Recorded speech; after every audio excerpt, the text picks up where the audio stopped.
Aujourd'hui, on a un autre beau sujet à l'émission Toi et nous. On va parler d'amour. Alors, gagner au jeu des échecs amoureux. Être heureux en amour, ça s'apprend. Est-ce possible? Peut-être qu'à la maison, vous nous écoutez, vous êtes en peine d'amour, vous êtes en amour, vous êtes célibataire, à la recherche d'amour. Mais sachez que le sujet d'aujourd'hui va vous intéresser parce qu'on va le regarder sur tous les angles.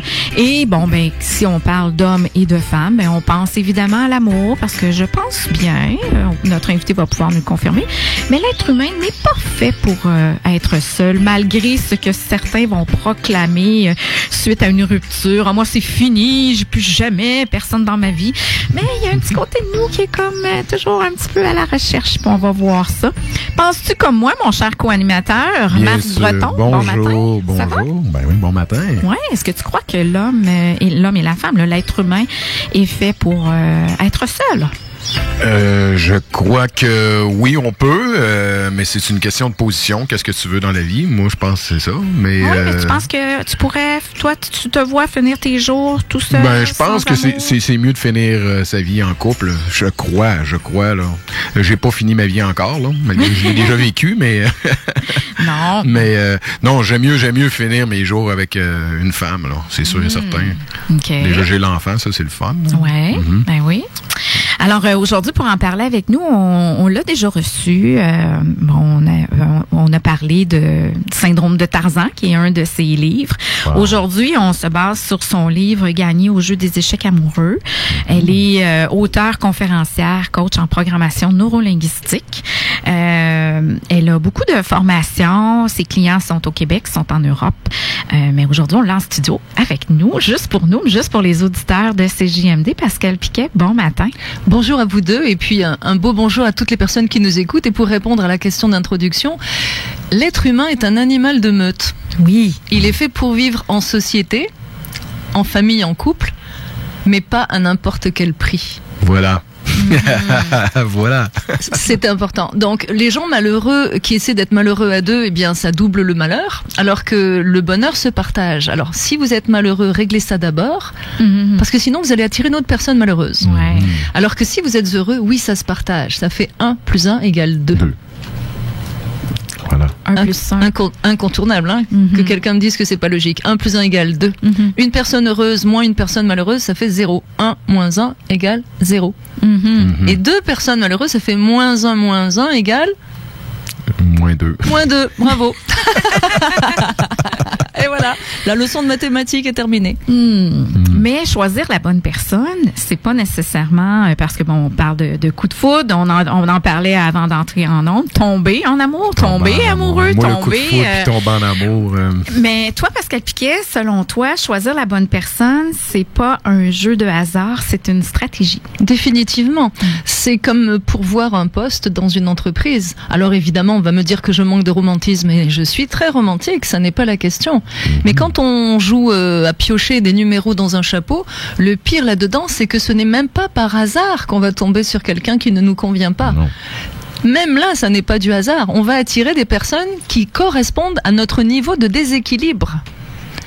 Donc, c'est une stratégie. Il faut savoir exactement qui on veut. Mais pour savoir qui on veut, ne faut-il pas savoir qui on est ? Imaginons que nous soyons dans la jungle.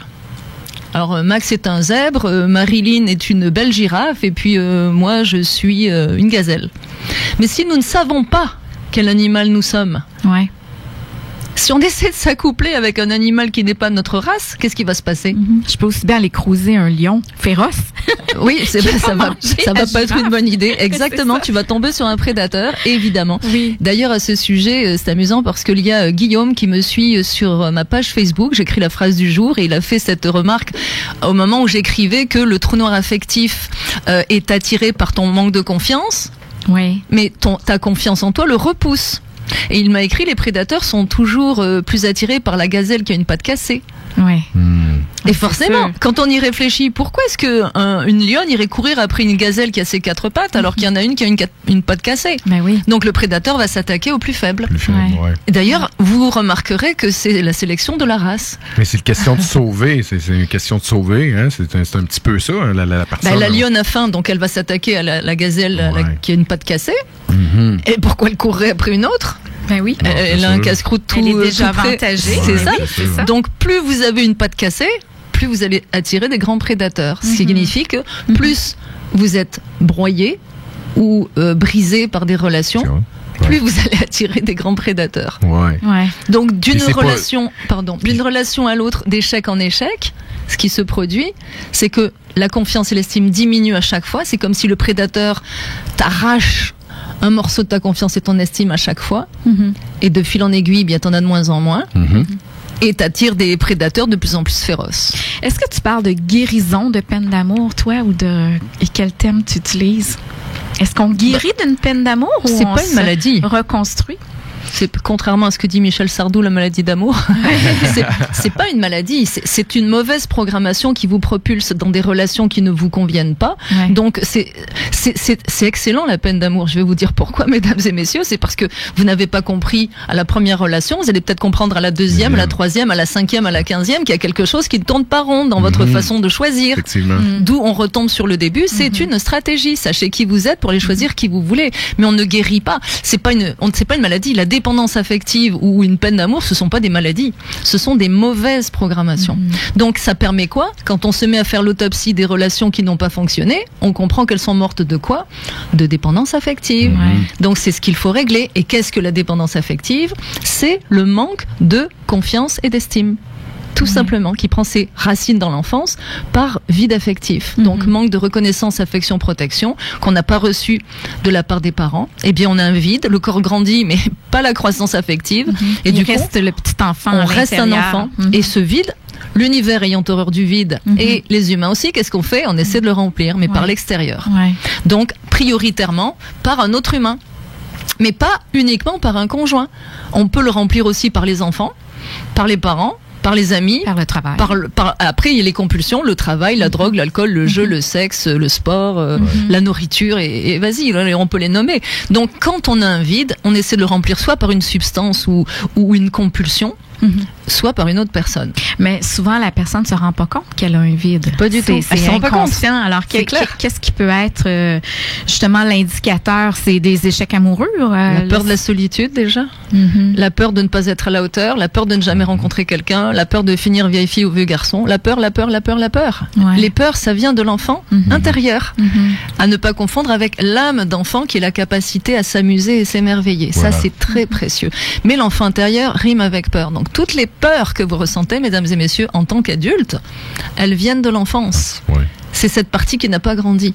Donc il se peut que du côté professionnel, on soit parfaitement autonome et très brillant, et du côté privé, on retombe dans les chaussures d'enfant dévasté. On est un enfant de 6 ans aux commandes d'un avion qu'on ne sait pas piloter. C'est bon, j'aime ça. Et on finit en piqué vers le sol.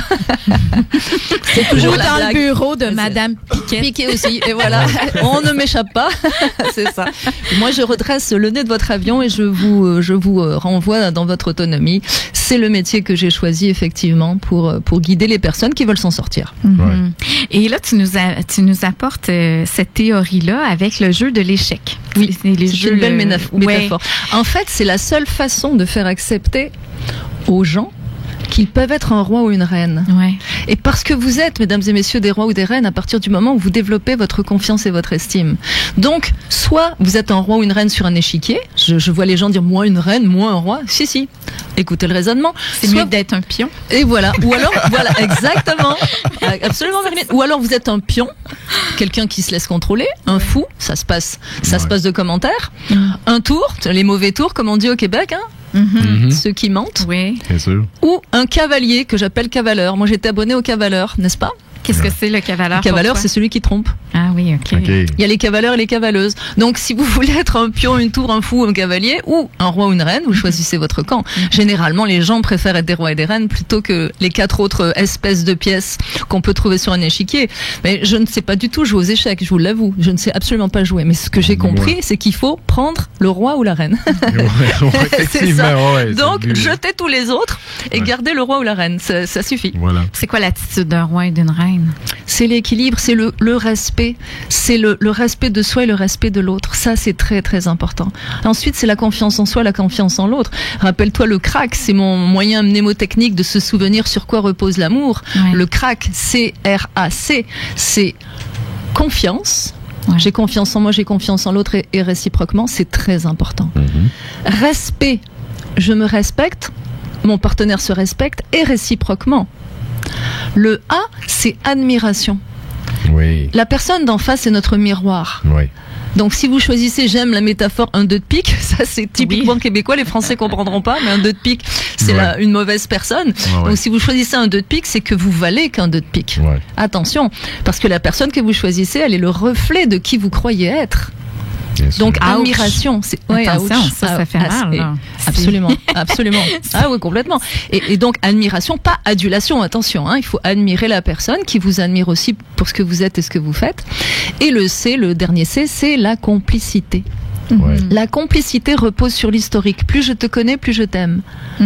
Et elle repose sur le sexe, parce qu'il faut pas oublier cet aspect. Le sexe est important aussi. Ben oui. Il est quand même le ciment du couple. Ouais. Donc le crack. Oui. Et avec le crack, puis la conviction qu'on peut être un roi, une reine, parce que ça part de là. Mais c'est se respecter soi-même. C'est se respecter soi-même. Une femme qui se jette à la tête d'un homme en se donnant comme une antilope qui a les 4 pattes cassées pour son casse-croûte d'une nuit, franchement, on peut vouloir une one night, mais n'imaginez pas, madame, que ça va être un homme pour la vie. Non, c'est sûr et certain. Il faut se respecter. Notre corps est la dernière chose qu'on devrait donner. C'est pas comme au poker, je mets mon corps sur la table et puis on voit ce qu'on peut en faire pour voir quel jeu l'homme a en face. Non, ça marche pas comme ça. Non, il faut se respecter. On peut avoir des one night et s'amuser beaucoup à je dirais chasser l'homme ou l'homme chasser la femme, peu importe. Du moment que c'est un jeu et que les deux y éprouvent du plaisir et qu'ils n'aient pas d'attente. Et pas d'attente. Parce que je parlais avec une amie le week-end dernier, puis elle me disait bon, j'ai contacté ce gars-là, tu sais, on a fait l'amour, mais tabarouette, je pensais que j'avais pas d'attente, mais au fond de moi, je pense que j'en avais. Tu sais, tu as vu déjà mes 2 oreilles se dresser sous le casque. On a fait l'amour, schling, mes 2 oreilles ont bougé. Non, on a fait l'amour, bien sûr. Non. Pour faire l'amour, il faut s'aimer soi, puis il faut aimer l'autre. Il y a 3 vitesses dans gagner au jeu des échecs amoureux. Il y a, pardonnez-moi l'expression, j'en ai pas trouvé d'autres, il y a baiser. Je pense que ça fédère tout le monde. Ça, c'est je nourris ma névrose, je nourris la tienne, et il y en a souvent une qui est frustrée, je ne vous dirai pas laquelle. Effectivement. Ensuite, donc baiser, faire la sensualité. Ça, c'est avoir du beau sexe entre adultes consentants, où les deux ont du plaisir, mais pas de sentiments. Ouais. Ça là, c'est un état d'esprit, c'est pas donné à tout le monde. Il y en a beaucoup qui se sont cassés les dents à faire ça. Est-ce que je me trompe, mais souvent la femme elle tombe dans le piège plus que l'homme? Oh, il y a pas de raison de sexe, je dis d'homme ou de femme dans cette question-là. Ça dépend du niveau de dépendance. Ouais, c'est ça. Mais souvent, moi, en tout cas pour ma part, étant un homme, j'ai souvent vu que les femmes tombaient plus dans le piège. Oui, mais t'es drôle, mais t'as jamais couché avec un homme. C'était non, drôle. Non, faire tes statistiques sur les femmes. Franchement. Non, c'est ça. Non, mais c'est pas une question. C'est que je veux dire, en tout cas, pour tous les fois que j'ai pu rencontrer des filles, rarement, moi, je suis tombé dans le panneau me dire je deviens amoureux de la fille. Mais tu dois pas être dépendant. Fait que non, c'est ça. Non, je suis pas. Non, c'est ça. Tu sais qu'il y a une échelle de Richter, de 1 à plus de 10 par rapport à la dépendance affective. Entre 1 et 4, on manque un petit peu de confiance en soi ou un petit peu de. C'est pas grave là. Mais 5 et plus là, ça devient vraiment problématique. Il faut comprendre que j'ai des témoignages de clients. Il suffit, homme ou femme, il suffit que le sexe opposé ou le même sexe, parce que n'oublions pas que ça touche aussi l'homosexualité, et mon livre est également rédigé pour les homosexuels et les hétérosexuels, mais j'ai des témoignages où il suffit qu'une femme soit regardée par un homme et elle va coucher avec. Il suffit qu'un homme ait la moindre attention d'une femme et il va tomber dans le panneau aussi. C'est parce que plus votre vide est grand, plus vous allez être en dépendance et en soumission, et du coup ça ouvre la porte à des situations et des comportements abracadabrants. C'est comme une invitation, une porte ouverte là. Mais oui, mais non, mais c'est vrai. Mais c'est une drogue. Il faut comprendre. Regardez une personne qui est en dépendance à la drogue. On va prendre une femme comme cas. Cette femme, si elle n'a plus d'argent, qu'est-ce qu'elle va consentir? Des faveurs sexuelles pour avoir sa drogue. Ça lui est complètement égal. Ce qui va se passer physiquement, ce qu'elle veut, c'est sa dose. Eh bien, c'est c'est identique. La dépendance affective, c'est ça. Si vous avez un tel vide qu'il faut le remplir, et vous allez le remplir avec n'importe qui, n'importe comment. Et on en arrive à des situations épouvantables où on va avoir des relations sexuelles n'importe comment, et même pas pour de la drogue. Là, on parle juste de dépendance affective. Hein. On va se prêter à des jeux sexuels épouvantables juste pour avoir de l'attention. Il y a une phrase dans ton livre qui me parlait beaucoup, c'est je ne m'aime pas, alors aime-moi. Voilà. Comment pourrions-nous faire l'article d'un produit qu'on n'aime pas? Eh ben, c'est ce qu'on fait en dépendance. On ne s'aime pas, et du coup, on veut que quelqu'un d'autre nous aime. C'est ça. Mais c'est impossible. Ça fonctionne pas. C'est complètement. Regarde, je suis moche, je suis stupide. Aime-moi, Max. Ouais. Hein? Je comprends. Je suis vraiment la pire pourriture de la planète, mais il faudrait que tu m'aimes. Mais les gens continuent de chercher pareil, même s'ils s'aiment pas eux autres mêmes. Mais ils parce cherchent, qu'on ne sait pas. Qu'est-ce qu'on nous a dit, nous, quand on était enfants? On s'en est pas fait enseigner. Aimer, c'est souffrir. Souffrons, n'est-ce pas? Ouais, c'est ça. On l'a tous cru. Bah oui, les sacrifices, les concessions. Alors, c'est pourquoi que je dis tomber en amour et non devenir en amour. C'est ça. Ouais. Voilà. Bah oui. Mais c'est vrai que c'est quelque chose qui est exponentiel. L'amour se multiplie. C'est amusant parce que on considère que quand on est en déséquilibre affectif ou qu'on a des fausses croyances, que l'amour c'est comme le permis à points, tu sais là. Donc tu viens de rencontrer une personne, t'as 12 points. Ouais. Et puis au fur et à mesure que tu vis avec elle, tu perds des points, elle perd des points. À un moment donné, elle a plus aucun point. Oui. Mais tu laisses ce chauffard t'écraser, tu comprends? Il y a quand même quelque chose qui tourne pas rond. Parce que là, dans l'amour, les points se multiplient. J'ai un amoureux depuis 5 ans, mais plus je le connais, plus je l'aime. Ma fille, elle vient d'avoir 24 ans, plus je la connais, plus je l'aime. Nos enfants, plus on les connaît, plus on les aime. Nos amis, plus on les connaît, plus on les aime. C'est valable pour toutes les personnes de notre entourage. Mais non, d'un seul coup, parce que des magazines féminins ont dit que l'amour ça durait pas plus de 7 ans comme une machine à laver ou un produit électroménager, on le croit. Mais non. L'amour c'est exponentiel, ça se multiplie, les points doivent se multiplier. Effectivement. Et on attire sans le savoir les mêmes personnes. Alors, pourquoi on attire toujours les mêmes personnes? On va aller à une pause publicitaire. Pour au retour de la pause, tu vas nous parler de notre site internet Subliminal. Avec grand plaisir. Qui affecte beaucoup ça, le choix de... Le site internet Subliminal. La Christella. Aujourd'hui, on parle d'amour avec Pascal Piquet, le jeu des échecs amoureux. Et juste avant d'aller à la pause, on allait parler du site internet Subliminal qui fait en sorte qu'il nous dicte qu'on attire. C'est ça, Pascal? C'est ça, parce qu'en fait, on entend tous parler beaucoup de la loi de l'attraction, mais personne n'a jamais cherché à l'expliquer. C'est drôle parce qu'on l'a tous accepté sans savoir comment ça peut se produire, cette chose-là. Eh bien, le site internet Subliminal, c'est ce que vous dégagez. Ce sont les auras dans lesquelles sont inscrits toute votre vie. Vos échecs. Nos échecs. Votre confiance. Votre estime. Vos victoires. Tout. Vos peurs. Donc, si quelqu'un fait Google, puis il va tomber là-dessus. Il va tomber sur Pascal Piquet, le site internet Subliminal. C'est moi. Vous savez, j'ai un vocabulaire très particulier. J'ai inventé tout un vocabulaire qui fédère mes clients et mes lecteurs. Et donc, ça explique. C'est-à-dire que votre histoire étant inscrite dans vos auras, c'est ce que vous dégagez. Eh bien, le subconscient, le cerveau est capable de détecter qui vous êtes. Mais c'est sans qu'on en ait conscience. Sans qu'on en ait conscience. C'est-à-dire que c'est une multitude d'informations qui sont échangées par les subconscients qui réciproquement lisent le site internet subliminal de la personne d'en face. Ça n'est pas ce qu'on voit, ça n'est pas ce qu'on entend, c'est ce qu'on ressent. Donc le cerveau va capter une multitude d'informations, va les engranger. C'est ce qui fait que, en résultat, vous vous sentez bien avec quelqu'un ou vous vous sentez mal avec quelqu'un sans pouvoir expliquer pourquoi. C'est pour ça que le coup de foudre, souvent on a peur du coup de foudre, on trouve ça extraordinaire, mais ce n'est pas le coup de foudre qui est dangereux, ce sont les gens foudroyés.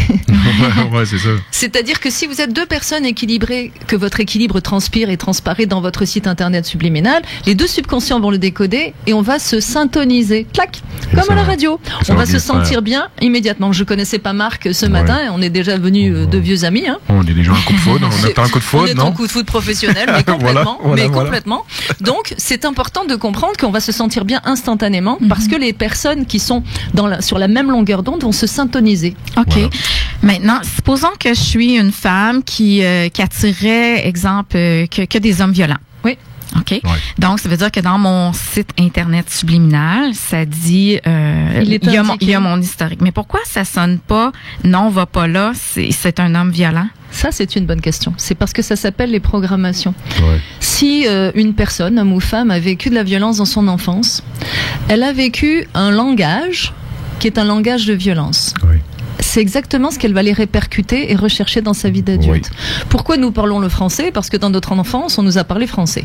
Ouais. Donc, adulte, on parle français. C'est la même chose pour les programmations. Mais pourquoi la programmation ne dit pas, au contraire, fuis, je ne veux pas de toi, homme violent, mais que ça les attire plutôt? Parce que c'est ce que tu as vécu. Et c'est ce qui est indiqué. Voilà la langue que je parle. Je parle le français dans ma vie d'adulte. Voilà la langue que je parle, la violence. Mais quelqu'un qui n'a vécu que de la violence, comment peut-il imaginer qu'on puisse être équilibré avec cette personne, qu'on puisse être attentionné, attentif, respectueux, confiant? C'est impossible. Quelqu'un qui a vécu de la part de ses parents, qui sont les personnes qui sont censées nous aimer, quelqu'un qui a vécu de la violence ou du rejet, comment peut-elle imaginer que quelqu'un pourrait avoir un autre style de comportement? L'aimer, être aimé. Mais d'ailleurs, si quelqu'un a un style de comportement respectueux, elle va s'enfuir, elle n'a pas l'habitude. Ben oui, c'est... J'ai reçu un témoignage comme ça d'une dame une française qui vit au fin fond de la Thaïlande et qui avait participé à un concours Yves Rocher, et puis elle était précédemment avec un Thaïlandais très violent. Elle me disait, je vivais vraiment avec Tarzan, un homme très musclé dans une hutte sans eau et sans électricité au fin fond de la Thaïlande. Donc violence conjugale, elle se sépare de ce monsieur, elle fait son concours Yves Rocher, elle gagne le concours, elle retourne en Thaïlande, c'était sur l'environnement, elle retourne en Thaïlande, elle a été médiatisée entre-temps en France, et un homme entend parler d'elle, lui propose de venir apporter des vêtements pour les enfants du village, et il tombe amoureux. Il tombe, comme dirait Marc. Ouais. Il tombe. En tout cas, le monsieur est sous le charme de la dame. Ils entament une relation. Et là, elle me dit, vous avez sauvé ma relation. J'ai dit, mais pourquoi? Comment? Tout simplement parce qu'elle a peur de cet homme-là. Lui est un gentleman. C'est pas un homme qui frappe. Elle n'a pas l'habitude d'un homme respectueux. Et qu'est-ce qu'elle est en train de faire? Elle sabote la relation. Passe par là une petite dame qui a dans son sac à dos, figurez-vous, le syndrome de Tarzan. Et elle lui dit, lis ça, je pense que tu en as besoin. Et donc, elle lit le syndrome de Tarzan et là, clac, elle se remet d'aplomb et elle comprend. Elle comprend qu'un homme qui est respectueux lui fait peur parce qu'elle a toujours été maltraitée et malmenée. Donc, c'est pas normal qu'il soit gentil. Il y a un piège. Il y a un piège, il y a une trappe. C'est pas normal. Donc, ce qui est amusant, c'est que quand on considère cette belle histoire, c'est que l'univers a envoyé à cette Française au fin fond de la Thaïlande non seulement l'amoureux, mais le mode d'emploi. En plus, wow. Mais quand on prend conscience de quelque chose, c'est là qu'on déprogramme. Et si ça suffisait, ce serait bien. Si tu es entre 1 et 4 sur l'échelle de Richter de la dépendance affective, mes livres vont te remettre d'aplomb. Il suffit juste de comprendre le mode d'emploi et ça va te remettre d'aplomb. Mais est-ce que parce qu'en lisant un livre, on peut guérir ça? Il n'y a pas de guérison. C'est juste des mauvaises programmations. Se rétablir. Oui, tu vas te rétablir. Si tu n'es pas profondément blessé dans ton enfance, tu vas comprendre que, c'est ça. Aimer, c'est pas souffrir. Tu vas l'intégrer. Oui, c'est vrai, c'est logique. Aimer, c'est être heureux. Il y a toutes sortes de choses. Oui, c'est vrai, c'est logique. Il y a toutes sortes de choses qu'il faut pas faire. Bon, je ne les ferai plus. Et hop, tu comprends comment tomber sur la bonne personne. Alors, lorsqu'on comprend c'est quoi notre paramètre qui nous fait descendre vers la noire, c'est quand tu es à 5 et plus. Quand tu as 5 et plus dans les blessures, tu comprends. Tu comprends. Mais il y a quelque chose de plus fort qui t'empêche. L'enfant intérieur. Tu sais qu'il faut tourner à droite, mais tu tournes à gauche. Pourtant, tu le sais qu'il faut tourner à droite, mais tu vas tourner à gauche. Ça s'appelle aussi les compulsions. C'est plus fort que vous. Mais une compulsion, que ce soit une personne ou une substance, c'est plus fort que vous. Mais ça n'est pas le problème. C'est le symptôme. C'est une béquille. Mais à partir du moment où vous prenez une béquille, c'est qu'il y a un déséquilibre. C'est ce déséquilibre qu'il faut régler. Parce que si tu as une jambe cassée puis que je t'enlève ta béquille, tu vas te casser la figure. Mais si je te laisse ta béquille le temps que tu réapprennes à marcher, quand tu sauras marcher, tu n'auras plus besoin de la béquille. Donc, qu'est-ce que ça signifie? Ça signifie développer votre confiance et votre estime, parce que tout part de là. Tous les maux, tous les problèmes des êtres humains partent du manque de confiance et d'estime. Je vous défie, mesdames et messieurs, de me nommer un problème qui ne reposerait pas sur la confiance et l'estime. C'est sûr. Un seul. Nommez-en un seul. Tous.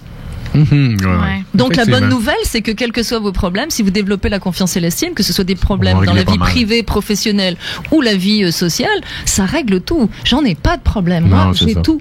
Ouais. J'ai tout. Quand on entend, on peut pas tout avoir dans la vie. Si, Ah oui, on peut j'ai tout avoir. tout. Ouais. Je suis quelqu'un de très heureux, je suis heureuse, j'ai tout. Parce que je sais éviter les pièges et quand il y a une zone de turbulence, je sais la traverser. C'est ce que Voilà. j'enseigne à mes clients. C'est la confiance et l'estime, tout simplement. Tu parles dans ton livre de sauter d'une relation à l'autre. Oui, C'est comme comme Tarzan pour d'une se- liane à l'autre. Pour se guérir, tu sais, si on utilise le thème, là. Mais un mauvais clou chasse toujours qu'un mauvais clou. Hein. Ouais, c'est ça. Alors, c'est de prendre le temps de revenir à soi et d'augmenter notre confiance en nous puis notre estime Mais de nous. si vous êtes avant en de- voiture et que d'un seul coup, la voiture, vous voyez bien que le volant, bizarrement, tourne vers la droite, vous êtes sur l'autoroute, c'est une ligne droite, et puis le volant, il penche à droite, il penche à droite, il penche à droite. Est-ce que vous allez continuer à accélérer? Non, c'est ça. Vous allez essayer de redresser la barre, de revenir sur l'autoroute.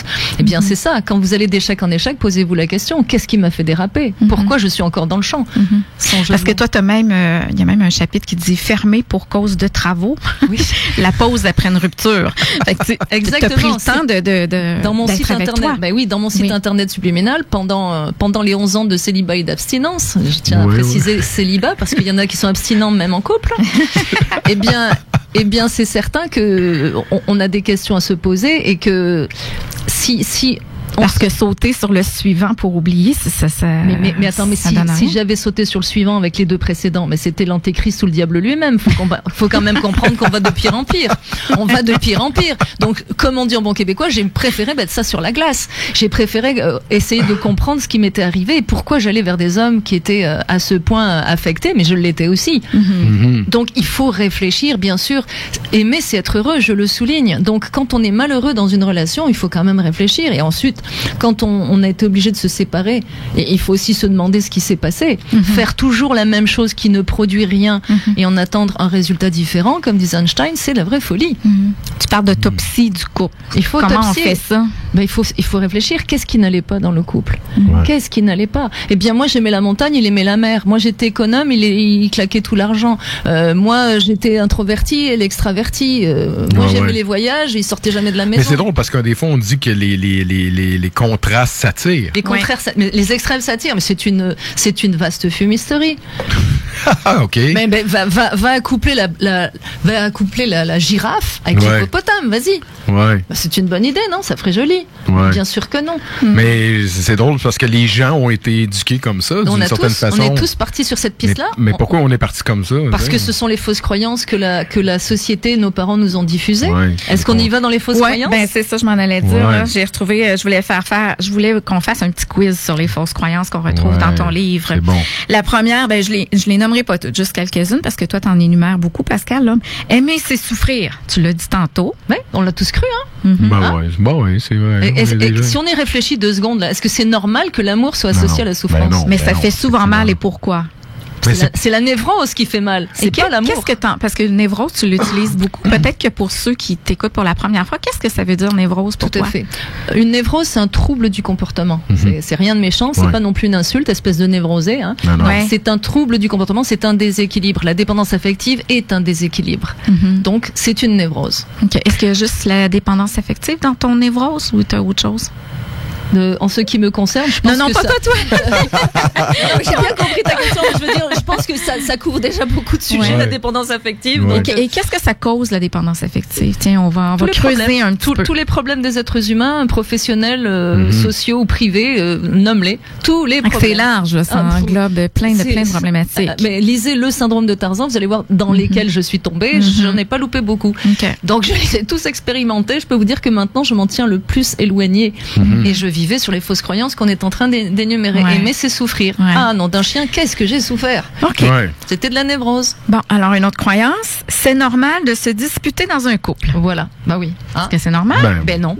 Mais moi, on m'a déjà dit que c'était sain. Mais pas du tout. Parce que si on se chicane pas, puis d'ailleurs, on a reçu Yvon Dallaire Yvon Dallaire. Jean Nadeau dernièrement, puis il disait, si on se chicane pas, c'est que le couple meurt parce que il y en a une qui se tait, puis supposons la femme se tait, parce dans qu'elle la prépare à divorcer. névrose. Alors là, on va faire deux mondes parallèles. Dans la névrose, effectivement, dans la névrose, il y en a un qui domine et l'autre qui est dominé. Ouais. Donc celui qui est dominé va se taire, c'est pas bon. OK. Mais on va partir du principe que ce sont deux personnes équilibrées, n'est-ce pas? Deux OK. personnes qui ont une belle confiance et une belle estime d'elles. Ouais. Alors expliquez-moi pourquoi elles se disputeraient. Si la relation repose sur la confiance, le respect, l'admiration et la complicité, si on est capable de communiquer, si on est dans une relation gagnant-gagnant, Mais la dispute à pourquoi ce on se moment-là, disputerait? mais à la dispute à ce moment-là, c'est plus une différence d'opinion. Faut juste mettre nos cartes sur table, dire moi je pense comme ça, toi tu penses C'est comme ça, mais Voilà. on se chicanera pas pour ça. Voilà, on s'entend qu'on peut avoir un mouvement d'humeur. Ah, tu m'agaces, et puis après, Oui, excuse-moi, chérie, je suis fatiguée. Non, mais ça, pour moi, ça, c'est pas une dispute. Ouais, c'est ça. Mais là, les amis, on va se parler franchement là. Quand on se traite de grosses vaches, Non. de grosses épées, Non. et qu'après on baisse comme des lapins, Non, est-ce que vous trouvez non. ça normal? Non, ça marche pas. Ça. La personne vient de vous insulter, voire même de vous taper dessus. Ouais. Je l'ai fait dans mon ancienne vie. Et après, on a une relation sexuelle frénétique. Vous trouvez ça normal? Non, Alors, c'est on ça. se retrouve sur l'oreiller. Mais franchement, on s'est manqué de respect, on s'est tapé dessus. Puis après, on couche ensemble Ouais. pour se rassurer. Non. C'est très joli, ça. Ça vous donne envie, ça, mesdames et messieurs? Ça vous donne envie? Non. C'est sûr. Donc, deux personnes qui sont équilibrées, elles vont se parler, elles vont communiquer. Ouais. Elles vont être dans une volonté de partager et pas dans une lutte de pouvoir ou de territoire. C'est moi qui ai raison, non, Ouais. c'est moi. Mhm. Et voilà. Mais d'ailleurs, moi, j'ai été 18 ans avec mon ex-mari, puis des chicanes, là, mon Dieu, je pense qu'on en a épouvantable. 2. Non, on n'avait voilà, pas. t'en avais pas. Ben, Non. c'est ça. Et notre couple est quand même, tu sais, on a mis fin quand même, mais on l'a mis, et c'est dans le respect et ça continue. C'est ça, c'est dans le respect. Il y a aussi une question d'éducation. Je peux vous dire que la première fois que on s'est tapé dessus avec le père de ma fille, j'ai été Quand extrêmement tu dis choquée. taper, là, c'est Cogner, un coup de poing. là. Oui, OK. oui, un coup de poing. Parce que, Oui. ouais.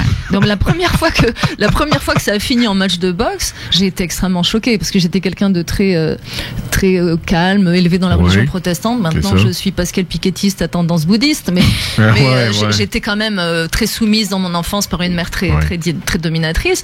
Mais en arrivé aux mains, j'étais extrêmement choquée. Mais après, savez-vous quoi? C'est devenu un mode de communication Entre vous deux. Ouais, ouch. oui, puis après avec le deuxième aussi. Ah oui, tu avais gardé ce mode-là? Ben, parce que là, dans ton ça. site internet, ça disait j'attirais ça. ça, là. mais ce qui est réel, et je l'avoue, et je suis très à l'aise avec ça, c'est moi qui attaquais. C'est moi qui les attaquais physiquement. Ah, aïe, aïe. Parce que quand j'étais à bout d'arguments, j'ai été jockey, j'ai pratiqué les arts martiaux. Faut dire, je suis assez physique comme fille. J'aurais fait de la danse classique, peut-être que j'aurais été moins violente, mais j'ai pratiqué les arts martiaux. J'étais une des premières femmes jockey. Ouais, c'était plus fort que ça. Mais à bout d'arguments, parce que dans le problème de la dépendance émotive, quand on est émotivement dépendant de quelqu'un, c'est qu'il y en a un qui donne, l'autre qui prend, un qui domine, l'autre qui est dominé, et un qui parle russe, l'autre qui parle chinois. Alors essayez donc de vous entendre. Essayez donc, c'est impossible. Et donc au lieu de sortir de la relation et d'appeler la police pour me débarrasser de ces deux conjoints-là, j'ai essayé de me faire entendre.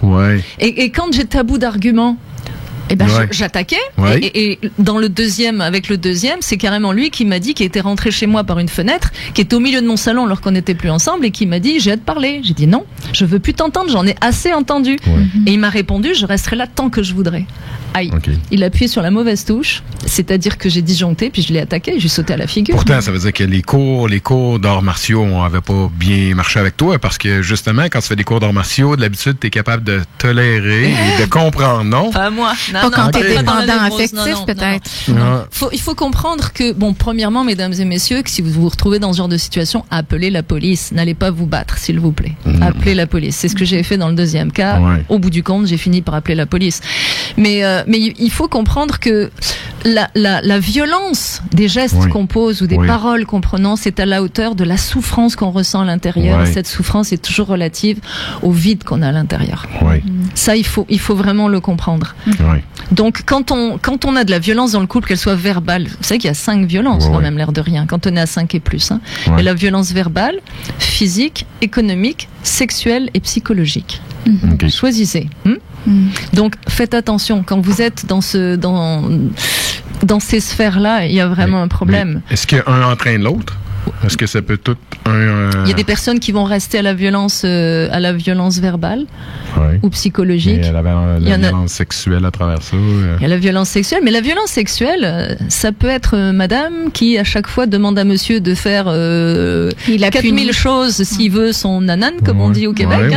Et le monsieur tout content, c'est une fois par mois, il a fait exactement tout ce que la madame voulait, puis hop, elle se met en colère pour un sujet vraiment futile, et elle lui dit, c'est ça, à cause de toi, je suis énervée, donc du coup, on n'aura pas une soirée érotique. Pouf, le monsieur, meilleure chance le mois prochain. C'est de la violence sexuelle et psychologique. Et psychologique. C'est ça. C'est vraiment jouer du sexe pour obtenir ce qu'on veut, puis au dernier moment, pouf, ça s'évanouit. C'est super intéressant. Écoutez, faut aller à la pause, faut s'arrêter des fois. Fait qu'on va prendre une petite pause. Pour retour, on continue avec les croyances limitées. Être heureux en amour, ça s'apprend. On parle de ce beau sujet-là avec Pascal Piquet. C'est rassurant, non? Oui, c'est rassurant. J'adore. Oui.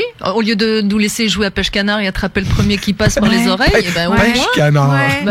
Au moins, on a une stratégie. Mais c'est rassurant. Ce livre a été écrit pour les jeunes qui démarrent, pour les moins jeunes qui ont toujours rien compris. Même quand on est moins jeune, qu'on a rien compris. Pour les moins jeunes qui ont toujours rien compris. Mais c'est rassurant de savoir qu'il y a une stratégie pour faire quelque chose. On continue avec notre petit quiz sur les croyances. Alors, une autre qui est indiquée dans ton livre, Gagner au jeu des échecs amoureux. Les hommes ne sont pas fidèles, c'est dans leur gène. Voilà, alors moi je fais rire les gens, j'ai donc une femme infidèle, c'est un travesti. C'est ça, si on y va comme ça.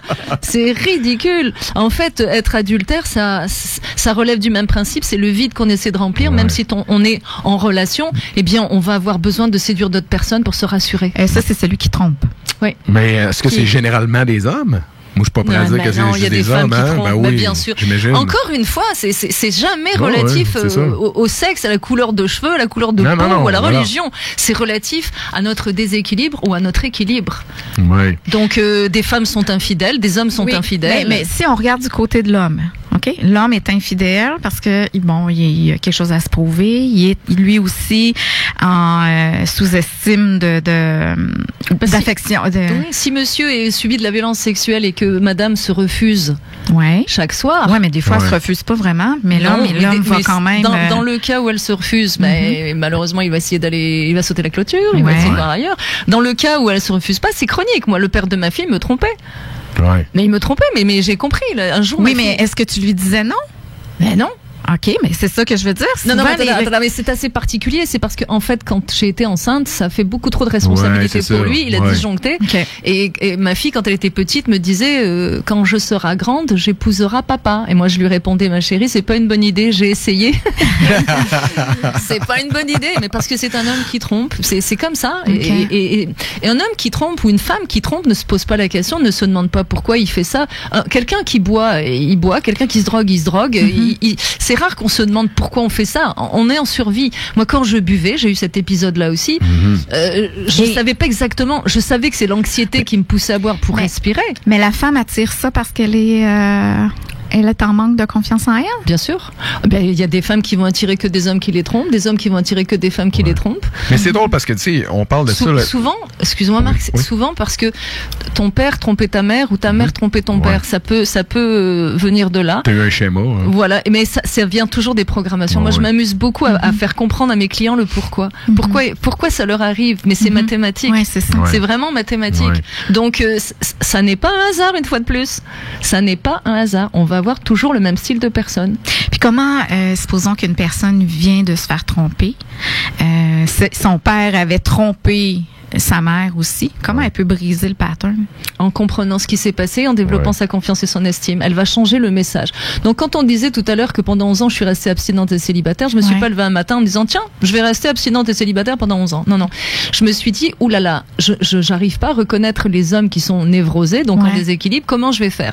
Donc, ça m'a pris du temps pour prendre confiance en mon détecteur de névrosés. Ça, dans un on va en parler tantôt. Et dans mon site internet subliminal, j'avais écrit, je ne veux plus de névrosés.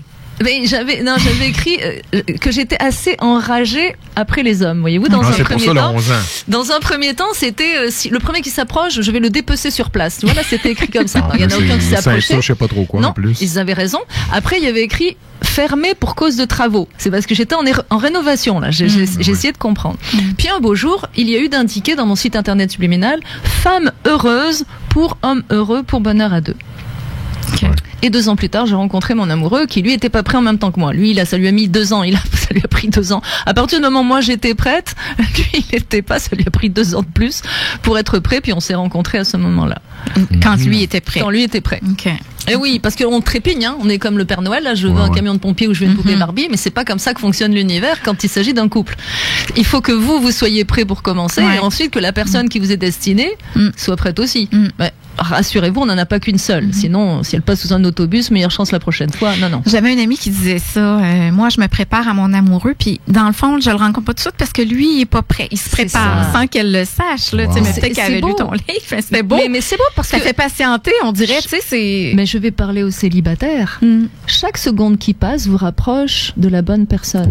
Et chaque jour où vous travaillez sur si on choisit la bonne, cette personne travaille sur elle aussi. Et finalement, vous travaillez tous les deux sur votre futur couple. C'est ça. Donc chaque jour qui passe vous rapproche de lui ou d'elle, et chaque jour vous travaillez sur vous, vous travaillez également sur votre futur couple, parce que lui et elle aussi. Une autre des croyances, c'est justement pour le couple. Dans un couple, il y en a toujours un qui domine l'autre. Oui, c'est faux. Dans un couple en dépendance affective, en déséquilibre, bien sûr. Il y a celui qui donne, que j'appelle le desperado, et celui qui prend, que j'appelle le trou noir affectif. Mais dans un couple en déséquilibre, il y en a toujours un qui domine, c'est clair.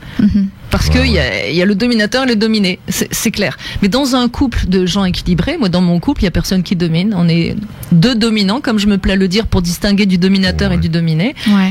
Il y en a aucun des deux qui domine. On est 2 personnes tout à fait autonomes, et puis on se parle, et il y a personne qui domine l'autre. D'ailleurs, s'il y en a un qui essayait, je pense qu'il aurait une réponse assez vive. Et pas écrit, mais il y a aussi l'expression qui dit qu'il y en a toujours un qui aime plus que l'autre. C'est ça, ça relève du même principe. Il y en a toujours un qui aime plus que l'autre, ça veut dire que le dominé aime plus que le dominateur. Parce que le dominé est au service du dominateur. Le dominé est esclave. Le desperado est un esclave. Il essaie d'acheter l'amour. Or, l'amour, ça ne s'achète pas. Et d'ailleurs, ça ne se chasse pas non plus. Ça s'attire. Oui, ça aussi, on va en parler. Rayonnez et vous attirerez un soleil. Je vais inventer un nouveau mot, mais si vous pleuvez, vous attirez la pluie. C'est ça.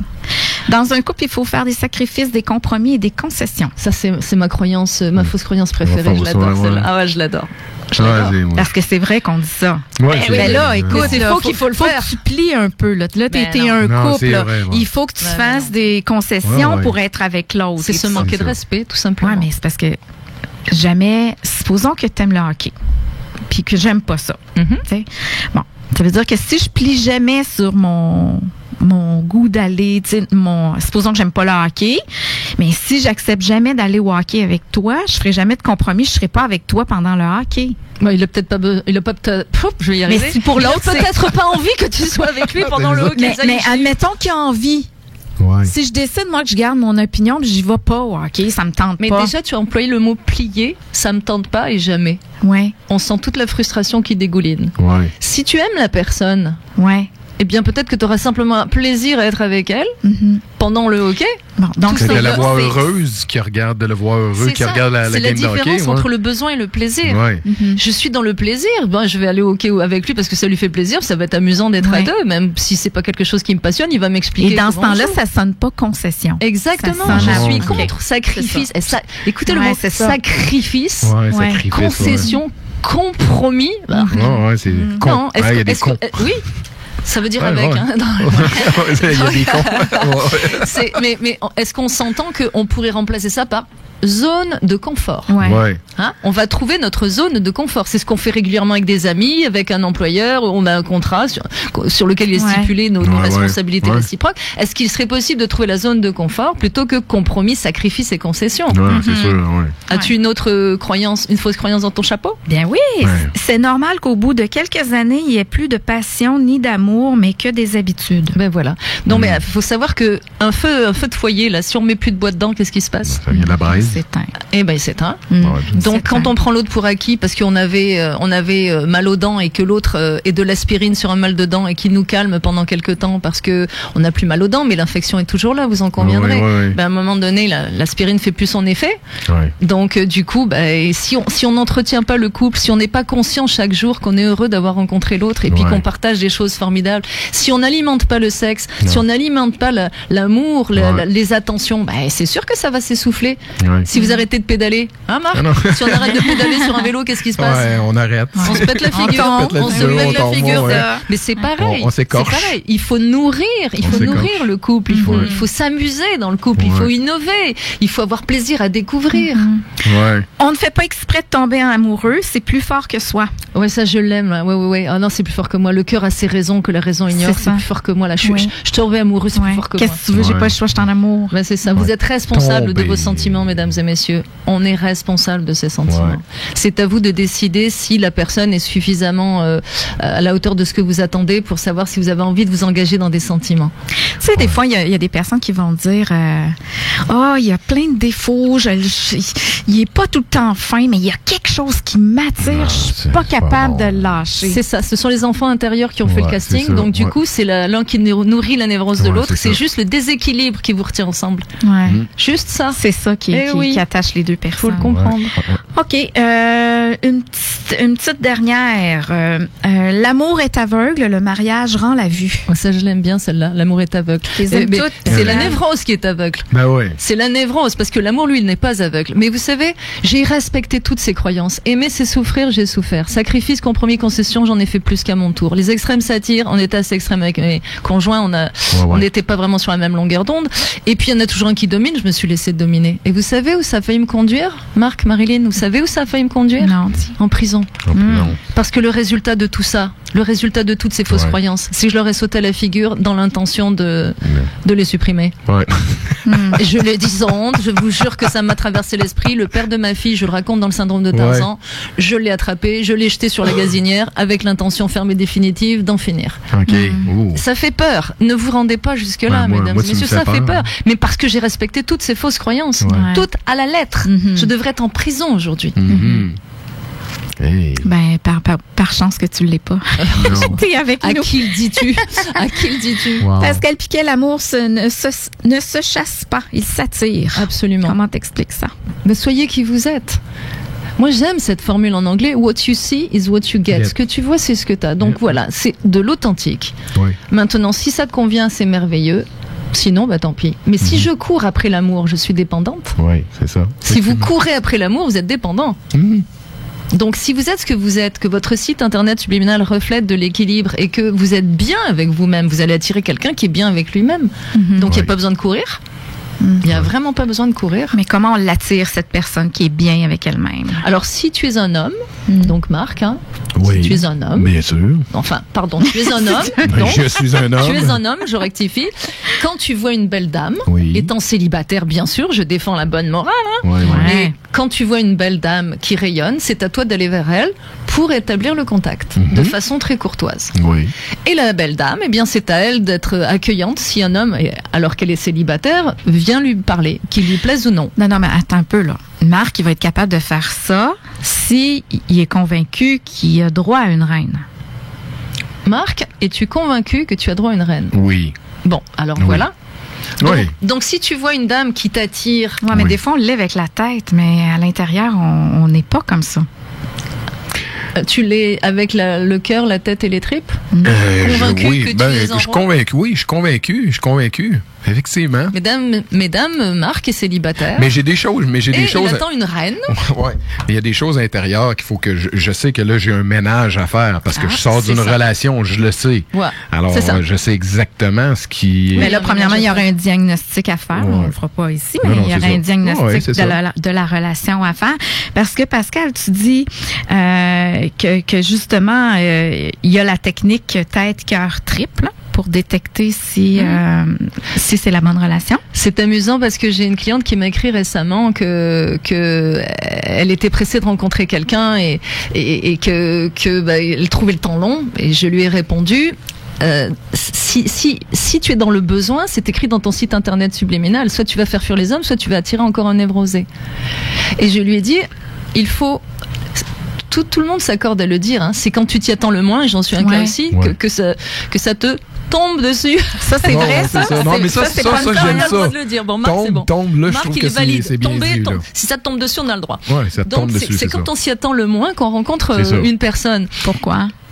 Parce que t'as pas la tête qui tourne sur son axe pour trouver quelqu'un. T'es C'est pas ça. dans le besoin et tu transpires pas. Tu sais, comme un renard qui rentre dans un poulailler qui court après toutes les poules. Ouais. Il ressort en général avec des plumes dans la gueule. Mais c'est bien. Ouais. Donc, quand tu affiches que tu es bien avec toi-même, Oui. et je disais à cette cliente, donc, ne fais pas semblant de ne pas être dans l'attente parce que ton site internet subliminal ne ment pas.